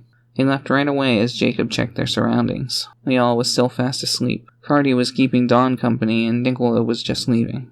He yawned and stretched before sitting up in bed, throwing off the blanket and hopping up with enthusiasm, ready to start his day. Dawn seemed excited to see him get up and ran right over. "Did you sleep good, Mr. Jacob?" she asked. "It was all right. Not quite as comfortable as my bed on Olympus, but it gets the job done," he said, stifling another yawn as he stretched. "How about you?" "I sleep like a rock," she announced with a big smile. Jacob couldn't help but smile down to her as Leal stirred from her slumber. "Hey, that's funny. Just like Junior," Niccolo said with a chuckle as he re-entered. He had 4 oranges and immediately tossed one to Jacob. Jacob snatched it out of the air before looking down at Dawn and starting to peel it with a smile. "Who's Junior?" Dawn asked. "She's my sister. I don't know her very well, but she seems pretty cool," Jacob answered before handing the little girl the peeled orange. She was so happy to take it she forgot what she was about to say next and immediately went to the table. She stood up on her tiptoes to put the orange on the table before scrambling up the chair and pulling it apart to enjoy. "She seems very cool," Niccolo said with a smirk, tossing another orange to Jacob and sitting down at the table to peel one for himself. Jacob just rolled his eyes and enjoyed the fruit, not entirely sure what Niccolo was getting at. But then he remembered something. "Hey, where's that box from yesterday?" Jacob asked, making Niccolo freeze in place a moment before starting to poke around for it. "I don't know. I'm surprised we haven't found it yet," he remarked quietly. Dawn was eyeing them, seemingly just as curious as they were. "Yeah, me too. Normally it's just sitting out in the open somewhere," Jacob replied. "You didn't touch it, right, Dawn?" Niccolo asked. She shook her head in reply, too busy eating to answer. "But then, where the heck did it go?" Jacob asked, now actively looking around the room for it. We all got up after having heard everything. She asked, "Do you still have those coins from yesterday?" Niccolo nodded, took them from his pocket, and handed them to her. She clicked her tongue twice, and Cardi came right up to her. "Cardi, search," she commanded, holding the coins out to the hound. Cardi sniffed them heavily, even turning them over in her hand with her snout to sniff the other side. But when she was done, all Cardi would do was whimper. "You can't get a scent?" she asked. Cardi continued to whimper. We all took pity on the poor pooch and patted her gently before scratching her neck. "It's okay, girl. Thanks for trying," she said calmly. Cardi seemed comforted by her words. Chapter 7. Rivers of Gold. Jacob and the others had a calm but uneasy breakfast in near silence before heading out to see what they could learn. We all was set on finding someone to translate the message she'd found in the ruins, but first she had business with her ex-husband. We all marched to Randy's house first thing, taking the parchment with her and leaving Jacob and Niccolo with little to do but tag along. On their way, though, their attention was taken by a young woman causing a scene at a local shop. It was a little bakery that was serving a large tray of pastries from a cart outside the building, but there only seemed to be an old man running the shop. She was standing in front of the cart yelling at him, and he was standing behind it, doing his best to calm her down. A few of the other townsfolk already looked ready to intervene, but Leon was locked on target and steered from her task before any of them could move. "You have to take my money. The law says that you have to. What kind of shop doesn't take good money from good people?" the young green-haired girl demanded. "I'm sorry, miss. I'm afraid that's not money. It's a scrip," he continued, trying to explain, but she was not calming down. "A scrip? What even is that? Are you blind, old man? This is solid gold," she said, flicking it with her fingernail and making a quiet clink. "A scrip is an item that's a substitute for real money, right?" Niccolo asked, making him nod happily, glad the young man came to his rescue. "Yes, that's right. Pretty much anything can be a scrip. Basically all just a big scam. I understand why you're confused, miss, but that coin isn't actually gold. I know you're never going to believe me, but it's actually made of blood," he said grimly. All the heads on the street turned and locked onto one of them or the other. The girl sneered as she thought, but then looked to their group. "Can you believe this? What are you, crazy? There's something wrong with you, old man," she shouted, before turning and stomping her feet as she walked off in a huff. Most of the people watched her walk away, a mix of confusion and unease on their faces. "So, are those coins really made of blood? Like in the legend?" Leal asked the old man. "Yes, they are. I was just a young man when those coins appeared in a big pile in the middle of town. Less than a week later, the small sack we'd managed to get filled was nothing but blood," he explained. Jacob and Nicola looked to each other before nodding. "Please, sir, would you mind telling me if you can read this?" Leal asked, pulling the parchment from her pack. He took it from her and looked it over for a moment or two, needing to pull it very close to his face. "No, I'm afraid I can't, but I might know someone who could. My wife knows a few different languages and studies literature for a living. If she can't read it, then I'd almost guarantee she knows someone who can," he replied pleasantly. Leal thanked him kindly as she took the parchment back and got directions to his house so they could speak with her. When they had given pleasant partings, Leal started walking away in the opposite direction he told her to go, and he called out to her, "Hey, miss, it's that way." Leal just turned around and walked backward as the others followed along. She called back to him, "Thanks, but I need to go yell at my ex-husband first. Thanks again," with a charming wave. He looked quite amused by her tone and bright smile. It didn't take them long to reach Randy's house, and he just happened to be coming out the door. He looked exhausted, but smiled widely when Dawn came running up to him. "Daddy," she said with excitement, holding her arms out for him to pick her up. He snatched her up and pulled her into his arms for a big hug. "Hey, baby. I missed you so much," he said when he nuzzled her. "Where the hell were you last night?" Leal asked. "What do you mean? I was working," Randy said with frustration. "Don't act so innocent. You were supposed to be watching her," Leal said, poking him in the chest as Cardi started to growl. "Well, I was, but the city needs me. She knows she's not allowed outside after dark. What's the problem?" Randy asked. "You're not even concerned that she was missing when you got home?" Leal asked, making him flinch. Well, sure, but I thought she was with you. And here she is, safe and sound, he tried to deflect. We found her outside last night, and if it weren't for Jacob and Cardi, she would be dead right now, Leal spat. Randy's face went white as a ghost. Wait, what happened? He asked, seeming lost but greatly concerned. When we showed up last night, she was under attack from one of the werewolves. Cardi tackled it right as it lunged at her, and I threw myself in the way because I didn't see her coming, Jacob jumped in, grim but eager to bring the reality of the situation upon the clueless father. Oh my god, are you okay, sweetheart? Randy asked Dawn urgently, looking her up and down. No thanks to you, Leal said. Randy looked to her with seriousness Jacob hadn't expected, a grim look in his eyes. She was taken aback when he held a hand out to her as a signal to stop. I am talking to my daughter, he said firmly. Leal growled and crossed her arms, but didn't argue. Randy set Dawn on her feet and repeated his question. Are you alright, honey? He asked carefully. Yeah, I'm okay, she said bashfully. Everyone seemed to lighten up a little at her response. Thank goodness. That must have been scary. What were you doing outside after dark? He asked. I was playing in my room and I threw my ball out the window. I went to go get it, but you were right. I shouldn't go outside after dark. I'm sorry, she said, tearing up. Randy grabbed the girl and embraced her. It's all right, sweetie. I'm just so glad you're safe. But please listen when Daddy tells you something, okay? Sometimes the rules he makes aren't fun, but they're for your own good. Understand? He asked. She nodded with her face buried in his chest. Good girl. Did you thank Mr. Jacob and Cardi for protecting you? He asked. She shook her head and sniffled. He made sure she was all right before pushing her forward for a formal thank you. She took a deep bow and said, Thank you! Jacob could tell it was from her heart. Don't worry about it. I'm just glad you're all right, he replied with a smile. Niccolo nodded in agreement. You need to do a better job protecting her, Randy, Leal said. I'm sorry, I can't be there every second of every day. I have to do my job. Where were you? Still at some ruin, doing nothing? He clapped back. Doing nothing? You mean trying to solve this whole werewolf problem so the town can be free of it? That's doing nothing to you? Leal growled. That's what I'm trying to do. How can you get mad at me for that? Randy asked. Wait, so your job is to try and solve this whole thing? Niccolo intervened. He nodded. Alright, well, why don't we exchange information then? He asked. Leal looked surprised, but like she agreed it could be hugely beneficial to all of them. Okay, well, here's what I've heard. There's an old legend going around about these wolf coins coming from the sky, and I'm pretty sure they're supposed to be a blessing from Kapreet. Oh, he's this legendary wolf that saved the town or something a long time ago, with this flute lady. Anyway, I'm starting to think they're connected to these wolf people through the story about a different wolf god, but I haven't heard enough about that yet, Brandy said, putting a hand to his chin. Jacob, Niccolo, and Leal all exchanged glances. I can't tell if he heard the same stuff we did or not, Niccolo remarked with confusion. He might have, Jacob replied. Tell us what you know about the wolf god. You don't mean Kapreet this time, right? Leal asked. Right. I actually don't know that much yet. I had heard something about them turning people into these wolf creatures for being greedy, but those who were selfless were rewarded. Other than that, I don't know too much, but I was going to ask an old lady about it today to follow a lead. So what do you know about them? Randy asked. Wait, are you going to go see Lady Alexandria? Leal asked with shock. No, I'm going to go meet with Madame Everdante in the castle. What would poor old Mrs. Alexandria have to do with all of this? Randy asked, seeming confused.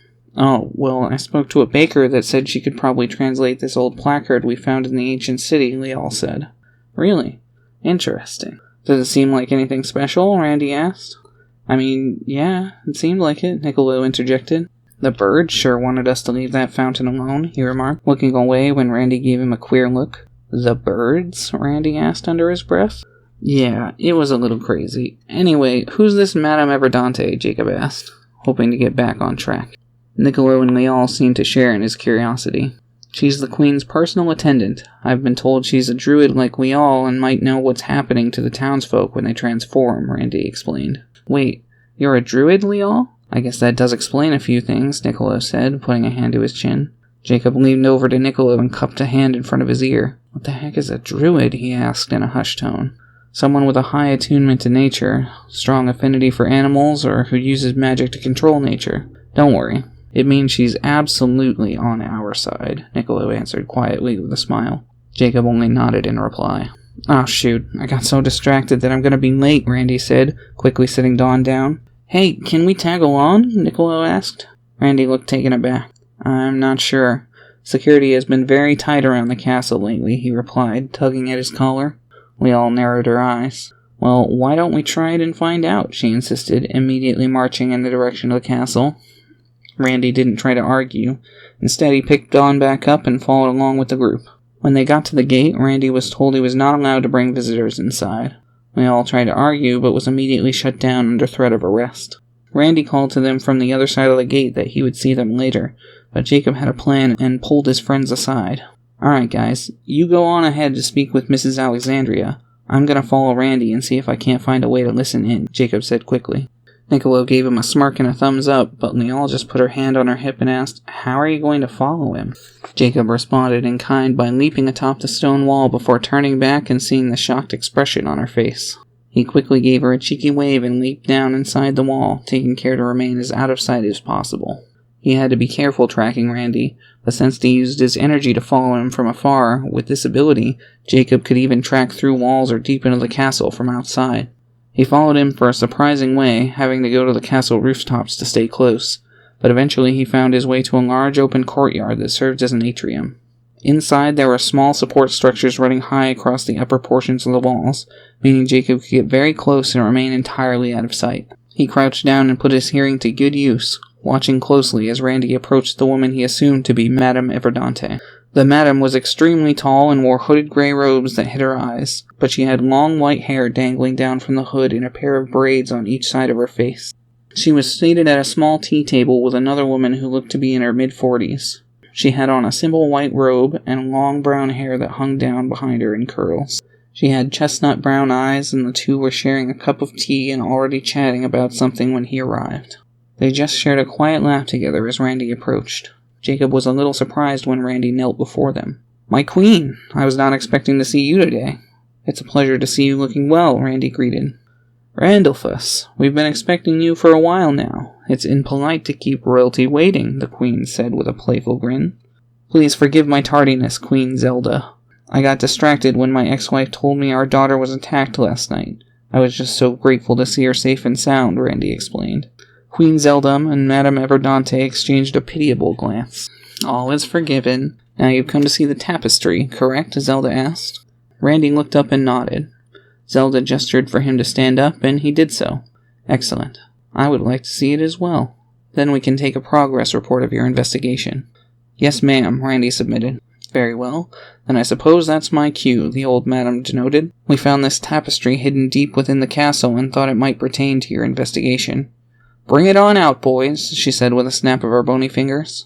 At her command, 4 men came out carrying a large tapestry before unrolling it and showing it to Randy. Jacob said there was a lot of detail on the red cloth, but what he remembered most was a gigantic black wolf, seemingly towering over Kapreet in the town. Kapreet and the ocarina player were depicted on the tapestry in detail, but there were several townsfolk also present on it. More interestingly, upon closer inspection, Jacob noticed the giant black wolf actually had multiple mouths, and they were spewing what he could only imagine to be a deluge of golden coins out everywhere. Even the fountain was depicted on the cloth, complete with the glowing green gemstone atop it. In fact, it looked like the ocarina player was actively reaching for the gem above the fountain. Jacob's eyes were glued to the tapestry every moment it was unfurled. He searched desperately for anything that might reveal, while memorizing as much as he could to relay back to Niccolo and Leal. Randy took a couple minutes to observe it before looking up to the elderly madam. "So, any clue what it means?" he asked with a smirk. Queen Zelda looked to her as well. "The one thing that stands out to me is here," she said, pointing to the absolute torrent of golden coins coming from the creatures' mouths. "Other than the rivers of gold in Kapreet, I just have no idea." Randy put a hand to his chin and observed it in detail a few more minutes, before submitting that he couldn't determine anything else from it and thanking the ladies for their time. Chapter 8. Bloody Boxes. When Randy gave them a parting and left, Jacob knew it was a good time to make his exit as well. He leaped up to the tallest tower and used it as a jumping-off point to leap hard into the city. He practically flew across more than half of Sofia before landing hard on a large stone in the park. He managed to track Niccolo's energy signature and find Mrs. Alexandria's house, so he went to meet them. When he arrived, they were just leaving. They seemed pleased to see him. He quickly greeted them and told them of the tapestry, but all they could do with the information was speculate. "So what about you guys? Learn anything?" Jacob asked, after a couple minutes of conjecture. "Yeah, she translated it for us," Niccolo said proudly. Jacob waited to hear what it said, but when Niccolo didn't reply, Lial spoke up. "It says, 'Only those pure of heart may touch this seal. Use it when your heart's it steals.'" "That's it," Lial said, looking a little conflicted. Jacob repeated it to himself and put a hand to his chin. "But what makes someone pure of heart?" he asked himself. They all shrugged except for Dawn, who came running up. Oh, I know. Someone pure of heart is pretty on the inside, right, Mommy?" she asked. It brought a smile to Lial's face, but she didn't answer. "The only people I can imagine being pure of heart are people who still have their innocence intact," Niccolo remarked, looking away. Jacob gave Niccolo a queer look, not entirely sure what that meant. Lial frowned deeply, and Dawn looked between each of them. "What does that mean?" she asked after a few moments of silence. "It means people who are beautiful on the inside, sweetheart. People like you," Lial explained, kneeling down to her daughter with a gentle smile. Niccolo looked like he was about to say something, but stopped himself, changing his mind at the last moment before a breath left his lips. Lial and Dawn shared a warm hug before she stood up with her daughter in her arm. "Regardless, I'm pretty sure we shouldn't touch that thing anyway. I don't know about you, but I trust those birds. They seemed pretty frightened, and that strange light that burned when it touched the crystal. None of this is making any sense anymore," she said, shaking her head in frustration. "Let's just try to relax. I'm not sure we've hit a dead end just yet," Niccolo said. Lial eyed him despite her growing despair. "I agree that we should leave the fountain and its crystal alone. What I'm not sure of is how everything relates to one another." "But then, what should we do next?" Jacob asked. Niccolo put a hand to his chin. "Well, that's the tough part.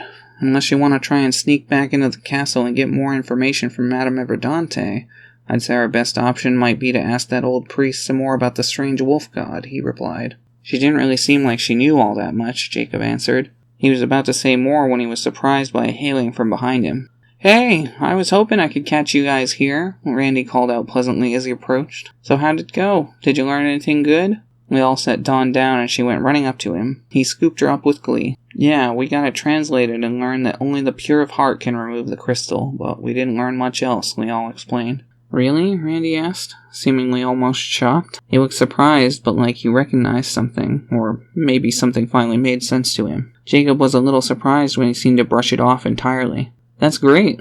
Anyway, I got to look at this interesting tapestry, but I can't remember it very well," he said with an almost nervous chuckle. "We already know," Lial said, brushing him off. "You do? But how do you," he asked. "Never mind that. Do you have any other information we haven't heard?" she asked. He thought for a moment before he responded. "No, I don't think so," he said. Jacob could sense in his energy that he was lying, but Lial and Niccolo seemed to buy it. He was about to interject, but Randy spoke again before he could. "Anyway, I've got somewhere else to be, so why don't I just take Dawn and go?" "What? No way, Buster. She's coming with me until this is all over," Lial said firmly, grabbing him by the wrist as he started walking away. "Huh? How come?" "Because I don't trust that you can keep her safe. Between Cardi, Jacob, Niccolo, and I, she's in very good hands. After what you pulled last night, there's no way I can let you watch her until this is over," Lial argued. Randy looked a bit taken aback, but sighed, passing his daughter back to her mother. "Fine, take care of her then," he said angrily before putting his hands in his pockets and walking away in a huff. Dawn reached out for her father. "Daddy, wait!" she cried. She seemed surprised when he stopped and turned back to her. "I love you," she said. "I love you too, Dawn. I'll see you soon, okay?" "Okay," she replied, sounding pretty sad. Randy gave her a smile, and she smiled back weakly, but her smile turned back to a frown as he turned and walked away. After everyone gathered their thoughts, they headed into town and had a pretty quiet lunch. When they were finished, they talked lightly about what to do next, but outside of attempting to gather still more information, they were at a loss. Niccolo got bored of sitting around and returned to the old church to ask the priest about the wolf god, but he returned empty-handed quickly. After that, they all returned to the inn, agreeing that if they couldn't come up with a plan of moving forward, that they could at least come up with a plan to protect Dawn at nightfall. Their strategy was pretty simple in that she should hide herself in the closet and Cardi would protect her from outside it. They were gathered around the small table, eating snacks and trying to think of a way to proceed when they noticed it. In the corner of the room sat what Jacob at first didn't think was the same small box they'd seen before, but the more he examined it, the more he realized that it was the same one. "Hey man, what are you staring at?" Niccolo asked, noticing he'd been absent for the conversation for a few minutes. Jacob just pointed to the box, and Niccolo immediately got up and went over to it. Without hesitation, he picked it up and carried it back to the table. Jacob could hear something sloshing inside with every step. Niccolo ran a finger over the lid. "I think this is the same one from before, but," he remarked. Jacob and Leal nodded. "It's so odd. It's almost doubled in size," Leal said, putting a hand to her chin. "But it's just a wooden box. How could it grow?" Jacob asked, to be met with shrugs. Niccolo opened up the lid, and they were immediately struck by the stench of death, along with a heavy iron taste permeating the air and the foul flavor of blood. Niccolo cringed when he saw it was filled with blood. "A big box that can grow? That sounds just like the one in our basement," Dawn remarked to herself. Everyone turned and looked at her with wild, frightened eyes. "What? You're telling me your daddy has a box like this one? One that can grow bigger?" Niccolo asked in shock. She nodded. "Yeah, it was just a little box when we found it, but it started eating the rats in the basement and getting bigger. And now it's so big it's like a treasure chest," she explained. "Eating rats? You mean this box is alive?" Leal asked, standing up and taking a couple steps back. "I guess so. They don't like doing anything if they think someone's watching," Dawn replied. Everyone's eyes went even wider. "Dawn, what else do you know about these boxes?" Jacob asked urgently. Not much. They have arms and legs and lots of teeth. But the only other thing I know is that after you fill them up, they sometimes get sick and spit out lots of those coins. The ones with the wolf on them?" "Oh my gods," Niccolo said, looking ill. "What? Fill them up? Like with what?" Jacob asked with concern. "Daddy said he's feeding it meat, but I'm not allowed in the basement to go see anymore," Dawn explained. Everyone went paler. "Your father is feeding these creatures?" Leal asked. Dawn winced, seeming upset by her mother's tone. "Wait a second. Hiding its own body, a chest that can grow. Jacob, I think these things might be mimics," Niccolo explained, now looking over the creature in greater detail. "A mimic? Master Nike told me about those. I guess that could make sense, but I thought mimics disguised themselves as treasure chests and tried to eat anyone who opens them. These creatures seem different," Jacob remarked. "We don't have time to worry about that now. We should go confront Randy about the mimic in his basement and get him to tell us everything," we all said. "Maybe we should examine this one a little closer first," Niccolo offered. "I'm gonna go dump this thing out and see if its insides teach us anything else," he said, picking up the box and heading toward the restroom. Jacob followed him since the restroom was attached to their bedroom, but as soon as Niccolo opened the lid and started trying to pour its contents into the tub, a little hand popped out from the side and pulled it closed. Niccolo was bewildered but determined. He flipped the box back over and wrenched open the lid, and as soon as it was open, the creature started to screech and hiss like a demonic cat about to be submerged in holy water. Leal set Dawn on the bed and told her to stay there before running over to watch Niccolo struggle with the box beside Jacob. "Come on, stop being such a little... Aha! Gotcha!" he said, wrenching it open and dumping it out. He was so shocked when the little creature screeched with blood-curdling horror that he let the little devil go. It immediately popped arms and legs out from its sides and bottom and started scrambling to get up the side of the tub, whining and struggling as it tried to pull itself up with its stubby arms. Niccolo retched and covered his mouth before saying, "I think I'm gonna be sick." Jacob and Leal stepped up to see what was inside the tub. There in the center of the oddly gooey blood-like sludge that was slowly seeping toward the drain lay a severed human foot. It was small and looked like it was partially digested and caked with the disgusting substance that had been inside the chest. "Where did it get that?" Leal asked in horror. The little box finally managed to pull itself inside of the tub and fall inside. It immediately opened its hatch and started shoving its old contents back inside, including the foot. Jacob felt disgusted but fascinated, mortified by the creature's desire to contain flesh and blood, but also intrigued as to what was actually happening here. "That's a good question.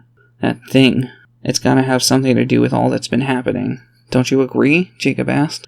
"Yeah, but I'm not totally clear on how it's connected yet," Niccolo admitted. Leal was about to speak, so Jacob and Niccolo looked to her, but she gave pause. It looked like she was watching something, so they traced her eyes to find the strange chest climbing up the side of the tub again, its wooden belly full of as much of its old contents as it could scrape up. It climbed up the side of the tub and turned on the hot and cold water, even seeming to test its temperature and adjust it.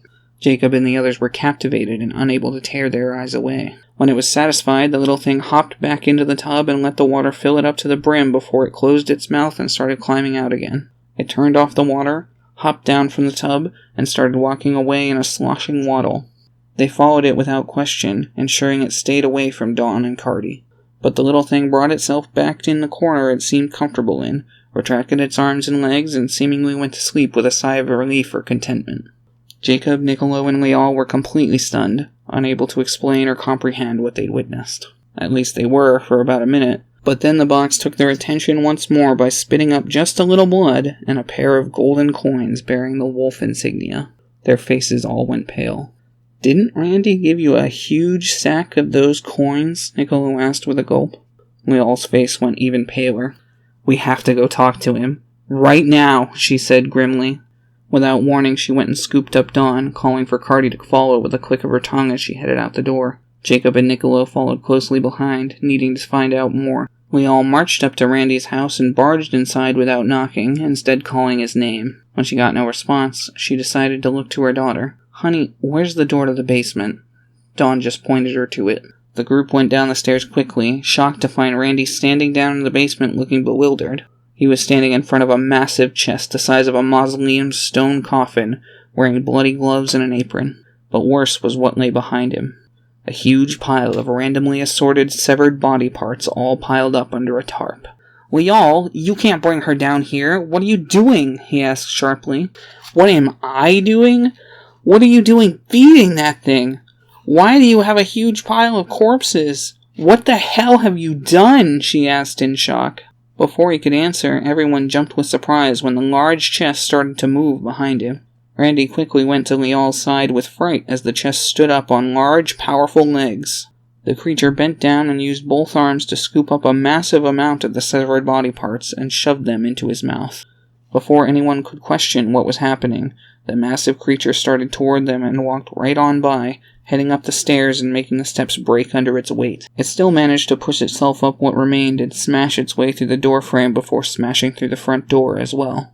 "What? But where's it going?" Randy asked the room. "Let's follow it," Niccolo said, grabbing Leal and Cardi before leaping through the broken doorway. Jacob grabbed Randy and Dawn and followed suit. It was about 1 in the afternoon when they entered the streets and could see chests of varying sizes, weights, and even limb counts all in the streets, marching in the same direction. Randy's chest stood out as the tallest, its massive feet shaking the street as it stomped on through. Several were animal or spider-like, and they were all heading in the direction of that fallen city. Without warning, Randy took Dawn from Jacob's arms and ran for his stable, emerging a few moments later riding his black horse. Randy and his daughter ripped down the street in the direction the chests were going, leaving them in his dust. "Hey, where does he think he's taking our daughter?" Leal asked with fury. "I think I know," Jacob said, taking Cardi from Niccolo. He nodded to him. "Right, that fountain," he agreed. "The fountain? But why?" she asked. "Let's go find out," Niccolo said before rushing off. Jacob agreed and gave chase, easily keeping up with his friend. The two managed to catch up with Randy's horse as they rode down the dirt road that led to Paramount.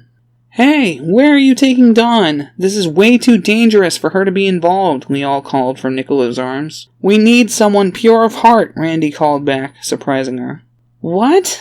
Well, okay, but she's just a little girl," Leal called back. "What do we need someone pure of heart for?" Jacob asked. "I'm not sure, but I'm sure we're soon to find out," Randy replied. Jacob didn't like that answer, but he knew there was little left he could do. If Randy had figured out something he wasn't sharing, they would just have to wait and see what would happen next. Chapter 9. Coming Together. Jacob and Niccolo ran across the countryside at the horse's pace, and it took them about 2 hours to reach the abandoned city. They passed hundreds of the chests on their way, each headed in the fountain's direction. It was late in the afternoon when they reached the broken mortar that served as a gravestone for the civilization that had once called that place home. Randy left his horse unhitched but a fair distance away from the meadow so it could roam and graze.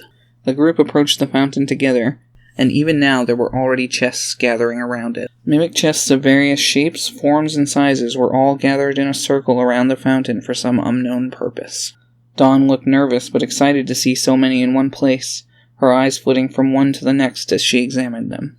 Jacob noticed from the moment they set foot in the sanctuary that the stench of death lingered in the air. There was less than an hour before the sun would set. Randy tried to approach the fountain with Dawn in his arms, but Lial got in his way. "What are you doing?" she demanded to know. I'm not sure.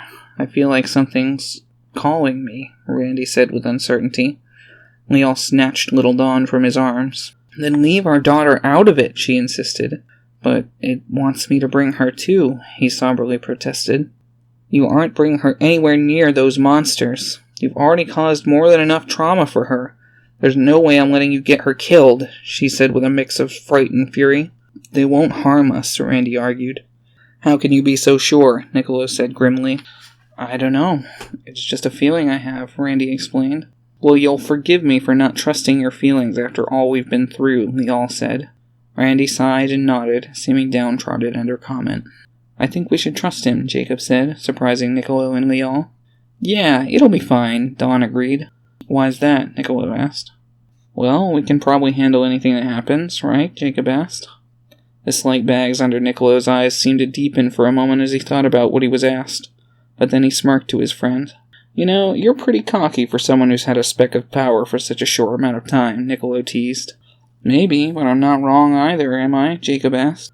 "If this old wolf god becomes a problem, you might be," Niccolo replied. "Sure, but what else are we supposed to do at this point? Stand around and wait for whatever's going to happen?" Jacob asked. Niccolo sighed. "You shouldn't always be in such a rush to get things over with, Jacob. That's one of your biggest weaknesses. If I were you, I'd try hard to work on that," Niccolo lectured. "I just want the people of this area to be safe and free again," Jacob argued with conviction. It brought a smile to Niccolo's face. "Well, at least your heart is in the right place. Hopefully that'll serve us well. But still, this isn't our decision. It's between Randy, Lial, and Dawn," he replied. Jacob knew he was right and nodded before looking to Lial. She seemed deep in thought as all eyes rested on her. After a moment, she looked down to her little daughter in her arm. "Dawn, honey, are you okay with trying to help us? It might be dangerous, but I promise we'll all try our best to protect you, okay?" she asked. Dawn nodded, wide-eyed. "All right, we're right here with you," she assured, handing her daughter back to her ex-husband. Dawn looked up to her father, and he gave her a strong look before nodding down to her. She nodded to herself and stiffened up a bit. Without warning, Randy started walking toward the fountain. "Cardi, cover Dawn," Lial ordered. Cardi yipped it in affirmation before immediately moving to Randy's side, ready to protect the girl at any cost. As Randy stepped through the many sitting chests, none of them made even the slightest of motions, save of hair that arrived, set themselves in place, and didn't move from that spot. He brought her to the edge of the fountain and slowly started lifting the girl toward the star-shaped gem hovering above the highest basin. Just before she could reach out for it, a flock of birds came flying over once again, landing in front of them and starting to plead with them not to touch it. But before they could finish even one sentence, many of the chests leaped from the ground and snapped up as many of the birds as they could get their twisted maws on. Only 2 little birds escaped as Randy backed off with Dawn in his arms. Cardi was going crazy, barking, biting, chewing on the chests, and doing everything in her power to protect her young friend. She was so riled up she didn't even seem to notice that Randy and Dawn were never under any threat in the least. Still, Lial was nearly as shaken as her companion. She insisted that Randy give Dawn back and not allow her anywhere near that fountain again. Randy didn't argue. "I can't believe you've been so reckless with her lately. Are you not going to be satisfied until she's killed, Randolphus?" she shouted. His eyes went wide. "No, I would never wish that on anyone, especially not Dawn," he said sadly. "Then stop doing stupid things that'll put her in danger," Lial decried. Randy hung his head. Lial was about to berate him some more, but she paused when she heard a strange but familiar squelching, bubbling noise. She paused to listen to it a moment. "Do you guys hear that?" she asked. Everyone's ears perked up, but they were all surprised by Niccolo pointing toward Sophia. "Look!" he called out. Everyone was beyond shocked to hear a strange rumbling, quickly followed by scores of mimic chests running through the trees. They all came and gathered around the fountain as Jacob and the others looked on in shock and awe. All the chests around the fountain stood up at once, and the largest among the chests went and sat itself down beside the fountain, opening its hatch. Jacob, Niccolo, and the rest ran quickly around the fountain, giving a wide berth to the chests as they looked on. The strange red and black bubbling liquid from before surfaced from below the ground, but unlike last time it didn't climb into the fountain. Instead, this time it climbed into the largest chest's open maw. The chest stood back up and faced the others, seemingly struggling to contain the strange glowing liquid, but it burst forth without warning, as if the chest itself was puking it out. The strangely glowing liquid had mixed with the blood inside the mimic, and oddly glowing blood sprayed over the other mimics, coating them and making them all look like they were going to be sick. Next, they all started puking at once, pouring their insides into the fountain and causing the entire thing to be coated with rot and taint, the disgusting fluid dripping and pooling on the ground around it. The light seemed to be growing stronger as the fluid started taking on a life of its own, rising and pulling itself up the fountain. It reached up to the crystal gem, but it was scorched by its touch again. The strange liquid didn't seem to care in the least, climbing up and coating over the crystal as the sun fell from the sky. The full moon was just starting to rise as the crystal burst with blinding light as it had before, making them shield their eyes. The light shifted from bright white to sinister red before the strange goo was fired up into the sky as it had been before. "Prepare yourselves! Something tells me this is going to be a lot worse than last time," Niccolo said. He had no idea just how right he was. You see, this time, instead of bursting and fizzling out like it had before, the bright glowing orb shot into the sky continued to climb. Don pointed up to it with awe as it reached out for the moon, and Jacob's jaw dropped open as it touched it. The moment it made contact, the full moon's light was slowly overtaken by a sinister bright red glow. It only took moments for the entire thing to be bathed in red. "Holy crap, a blood moon," he remarked. Randy's eyes were wide with terror. He said, "There's only one way to fix this," and without warning he snatched Dawn from Leal and ran for the fountain. Cardi tried to get in his way, but she was kicked aside by a large mimic. He immediately put her up to the crystal. "Dawn, take the crystal! It will return the moon to normal, I'm sure of it," he proclaimed. Jacob jumped as he heard the howl of several werewolves approaching from the trees. Niccolo looked around quickly as he drew his hammer. "We're surrounded," he remarked. Jacob nodded, but Leal broke away from them, running to stop Randy from using Dawn to remove the crystal. The werewolves started emerging from the trees and drawing closer as Leal called out to Randy. "No, wait! Get her away from there!" she called as she ran. Cardi was trying to intervene as well, but the mimics kept her at bay. Before Leal could argue any more, Dawn had looked up to the moon and back to the crystal, having made her decision. She reached out and grabbed it, surprised it didn't harm her. Then she yanked it from its place above the fountain. Everyone froze when they heard a sound like stone crumbling, but Dawn was the first to see it. "Look," she said as she pointed. Randy brought her around the fountain to see the stone path behind it had crumbled away, revealing a huge open chamber underneath. He started looking inside, but then immediately started backing away, his face as pale as a ghost. From the opening, Jacob could hear a low gurgle, but his whole body was shaken when he saw the massive 8-fingered claw rise from the opening and grab onto the ledge. It was a sickening pinkish-orange color and swirling with flowing malice, and it used its hand to push itself free of its resting place. From the grave-like opening rose a massive creature nearly 4 stories tall at the shoulder.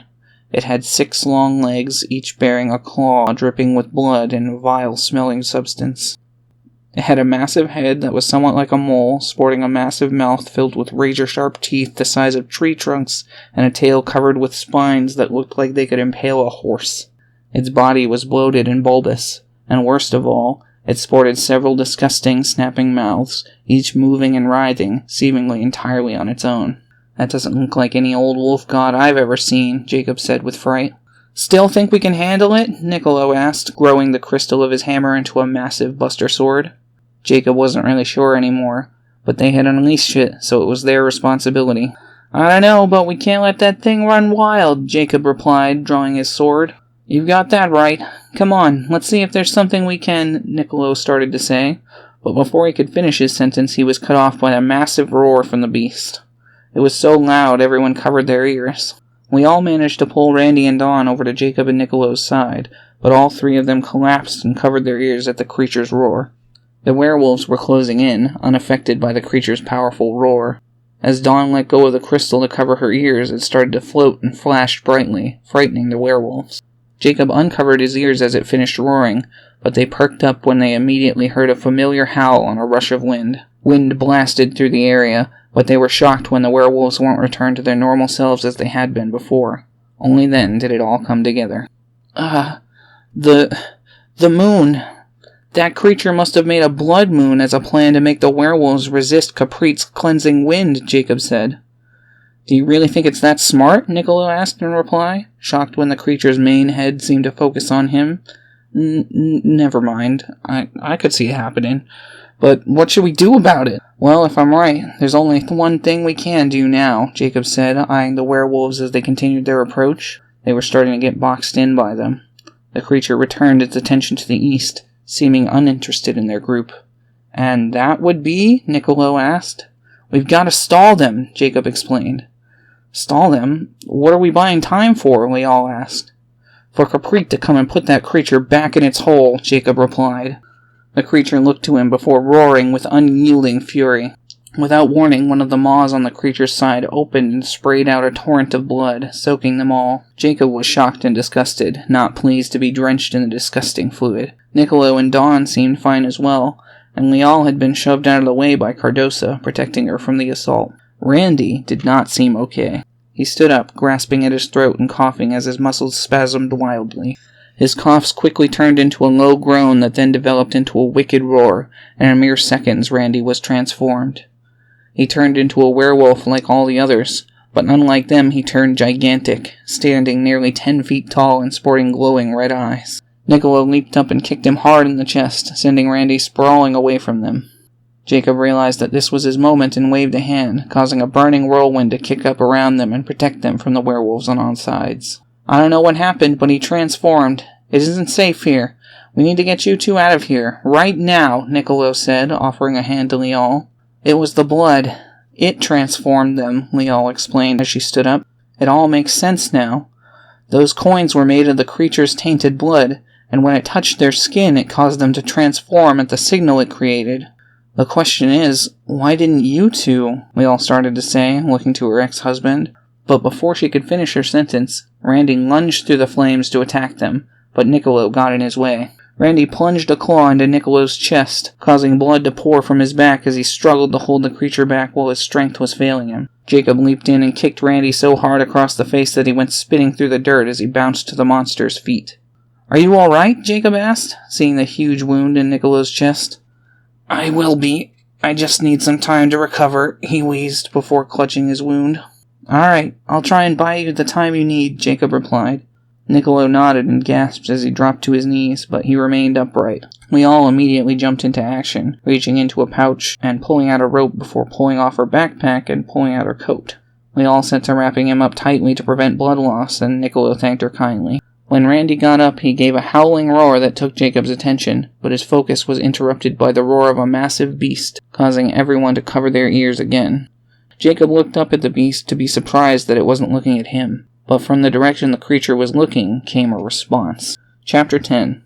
Kapreet, Legendary Lord of Gales. Jacob was filled with new hope when he felt the great wind rush past them, carrying the howl of 1,000 wolves. He looked in the direction he'd heard it from just in time to see hundreds of wolves rushing from the trees toward the creature and its mimics. Then, in the darkness, he saw a pair of glowing green eyes approach from the trees. They stood nearly 2 stories high and belonged to a snow-white wolf. Jacob immediately recognized Kapreet from the stained glass window as it marched out of the forest, baring her teeth at the creature with ferocity he hadn't expected. She had glowing green markings that matched her eyes running along her body and converging at her chest, along with 8 gorgeous white wings on her back and a tail as long as the rest of her body, effectively doubling her in length. The wolves stopped pouring from the forest just as Kapreet stepped free of the trees. She snarled as she glared at the strange creature from the hole, and the beast seemed immediately as hostile toward her. Kapreet roared a final howling cry, causing a massive wind to blow them all off their feet and skid backwards. Kapreet spread her wings and immediately took to the sky. The wolf she brought with her immediately re-engaged with the mimics, seeming used to being blown around. The mimics, however, seemed slow and more sluggish than they had previously. My father theorized that this was probably because they had emptied their stomachs to create the blood moon. Jacob, Niccolo, and the others gathered themselves as the werewolves did, but before anything else could happen, Kapreet flew toward the monsters like a shooting star before engulfing its tail in a whirl of gales and swinging it at them like a sword. They were shocked when everyone struck by her cleansing wind was returned to themselves almost immediately, and fully conscious. Randy was standing under the creature as Kapreet positioned herself to protect the bystanders as best she could. The great beast roared at Kapreet and started spraying out torrents of blood, but Kapreet prevented it from hitting anyone when using a gust of wind from her powerful wings. The creature kept trying, but when that plan failed, it sprayed out a strange, thick-looking blood instead, causing it to land in a squelching thud on the ground. Strangely, then it transformed into a pile of golden wolf coins. "What the hell?" Jacob asked, to be shocked further by many of the townsfolk being overcome. They ran to the pile of coins and started scooping them up, but as the coins brushed across their skin, they transformed into werewolves once again. The rest were too frightened by what they witnessed to do the same. Kapreet reared back and howled powerfully as she flapped her mighty wings, and although it took a few gusts, she managed to purify the transformed townsfolk once again. The massive monster seemed frustrated and roared as it reared back, spraying even more blood from its many mouths. But then something changed in the blood it was spraying. It started changing color, growing darker. The blood grew so dark that a black flame erupted from the torrents and took over the beast, covering its body with searing fire. It burned the whole creature over and continued to roar with life until it seemed to take a new shape of its own. A great burning black wolf with yellow eyes stared Kapreet down, and the legendary wolf didn't flinch in the least. Randy stepped forward and roared at Kapreet. Kapreet roared back, which sent a powerful gale at Randy that returned him to his normal self and sent him tumbling into the hole the creature arose from. Jacob heard him groan before calling, "I'm okay." The black wolf roared with incredible fury at Kapreet, and its eyes grew brighter and brighter, but then they flashed with such intensity that the entire country was tinted yellow. Kapreet looked away, and Jacob was shocked to see her close her eyes, but she opened them with shock when the large crystal gemstone Dawn had plucked from the fountain shined brightly in response. Kapreet looked down at Dawn and got very close before sniffing her. Dawn smiled brightly at the wolf, and Kapreet licked her in response. She was knocked over and giggled, but held on to the brightly shining gem. Then Kapreet slowly lowered herself closer, pressing her chest to the gemstone's back. Jacob heard something click before Kapreet stood up and puffed out her chest. The gem shined so brightly that the black wolf started backing down, seeming frightened by its power. It stumbled back toward the hole, but upon noticing it was nearly about to fall in, it scrambled to the other side of it to keep making distance. Jacob was surprised to hear Randy yelp with fright before climbing out of the hole, and noticed he was carrying something. He came running over as Kapreet kept approaching the monster, and it kept backing away. "Hey, look what I found," he said, holding up and pointing to a green crystal ocarina as he ran. "The ocarina? But I don't know how to play an instrument." "Does anyone else?" Niccolo asked, before unwrapping his wound and checking himself. His wound was entirely gone, and Lial was in shock. Everyone shook their heads. "I don't, but I'm willing to try," Jacob said. Randy nodded and tossed it to him. Jacob tried to play the ocarina, but all he achieved was an awful screech. Niccolo took it and tried next, reaching similar results. Randy tried it, and it only squeaked for him. Next was Lial. She took the ocarina and slowly started to play. It was quiet, somber, and beautiful, and perhaps not even a song at all. But to Jacob, he could hear sadness, beauty, and emotion in her notes. He couldn't help but feel moved by her attempt at a song. But then something took his attention. The monster shrieked in terror, but Kapreet had stopped moving forward. Instead, she was looking back at Lial, a look of recognition, remembrance, hope, longing, and more in her eyes. The blackened creature seemed to notice Kapreet's distraction and lunged at her, biting her neck and tackling her. Lial was so shocked she dropped the ocarina as the legendary beast was attacked. "Cardi, we have to help her," she ordered. Cardi barked in confirmation and charged with Lial into the fray. "We should lend a hand too," Niccolo said. Jacob nodded in agreement, and they both charged in. "That's no way to treat an ancient artifact," Randy called to her, shaking a fist as he picked it up. He looked at it for a moment, but then seemed to be struck by an idea. "Dawn, honey, play this," Randy ordered. "But, Daddy, I don't know how to play this thing," she said. "I know, but it's okay. Just believe in yourself, like I believe in you. Okay?" he replied. Dawn seemed conflicted before swallowing hard. She nodded and took the ocarina before putting it to her lips. The sound she produced was gentle, somber, welcoming, and pure. Jacob could only describe it as relaxing.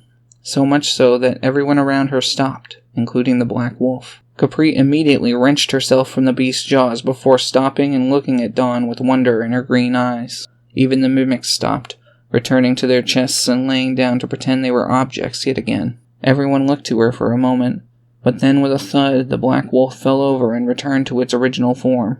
It made an adorable snoring noise as it curled up on the ground, lulled to sleep by the ancient ocarina. Kapreet seemed to recognize it and positioned herself so the creature lay between her and the hole it came from. Then, with a powerful gust of wind from its wings, it pushed the creature back into its hole. The monster didn't seem disturbed from its slumber in the least. It laid in the hole, snoozing like a cat on a warm afternoon. Kapreet went over to the fountain before pressing her chest to the top basin. There was a slight pop as the crystal detached from her chest and took its place above the fountain once again. As soon as she was away from it, the crystal floated back up into the air, and the bricks and stones of the path froze from the hole, reforming the seal that kept the creature in place. Kapreet watched carefully as every brick was replaced and seemed to spot one missing. She went and found one laying in the entrance section of the path and quickly filled the hole before snorting, as if telling herself she'd done a good job. She seemed quite smiley and looked over to their group one last time. Kapreet howled loudly, so loudly that the red color was literally shaken from the moon and its rightful yellow was restored. All the wolves howled after her. Then with that, she ran back into the forest, letting the wolves follow at their own pace. The mimics were gone, leaving only a pool of blood in the dirt. Jacob was left awestruck by the experience, not sure what to say. "Wow, who knew you could play an ocarina like that?" Leal proudly asked her daughter. "We just needed someone pure of heart," Randy replied with a smile. Dawn seemed confused, but smiled brightly anyway. "Yeah, I guess it was a good thing she was here," Niccolo said snidely, side-eyeing Leal with a smug smirk. Leal at first seemed annoyed by his sentiment, but then relaxed, agreeing with his point. "Man, that got pretty scary for a few minutes there. I'm just grateful that everyone's alright," Jacob said gladly. Leal and Randy nodded. "Well, I guess all there is left to do now is get these folks back home where they're safe." "That's a good idea. Why don't we run them back? It sounds like good exercise." "Heck, maybe we can make it a game and race," Niccolo said with a chuckle. "Might as well. I wouldn't feel safe leaving them like this," he agreed, noting that most of the former werewolves were either naked or in ruined rags. Niccolo nodded. It only took them about 20 minutes to return everyone to their homes, but Randy needed to ride his horse back to town. They didn't feel like waiting around, though, and ended up carrying Randy and his horse back, too. Randy asked them to help him make a report to the castle, and they agreed to. He insisted that they be let through the gate, and Jacob and Niccolo got to make a report to the king and queen themselves, explaining what they had figured out about the wolf god. The royals had scribes take careful notes, sure to be prepared should anything like this happen again. The Ocarina of Legend was given to Kapreet's church, which saw an extreme uptick in followers and worshippers after putting it on display. Randy was punished by the royals for his stupidity in letting the creature free and plans to feed the mimics, forced to endure 3 years of community service. When asked what she would do about Dawn's living situation, Leal had this to say. "Well, I can't exactly divorce him a second time, but I think Randy will agree to let Dawn start living with me permanently after all this. I thought I didn't trust him before, but now, well, I don't want to speak ill of him more than I need to. Either way, we need to do what's best for Dawn." Randy did end up agreeing to let Dawn live with her mother, and there was little left to be done. So with that, they gave a fond farewell to Leal, Randy, Dawn, and Cardi, getting invitations to spend time visiting her house someday. They thanked her kindly, turning her down when she offered to try and find some way to repay them for all the help. After that, they headed to Niccolo's mother's house for dinner. She cooked something fresh for them, and it was delicious, but Niccolo got quite the scolding for being several days late. Regardless, Jacob and Niccolo found themselves happy to have full tummies, family close by, and a new tale to tell about Kapreet and her legendary tale of gales. Alright guys, that's it. Thanks so very much for watching and listening. I've been Kaibon the Renegade. If you like this book, you can buy it on Amazon. There's a link in the description. As well as the next book, Godwing Legacies, Lightning and Darkness, should be out sometime shortly. So thank you again very much. I appreciate any feedback you've got, and I hope you have a great day. Bye-bye.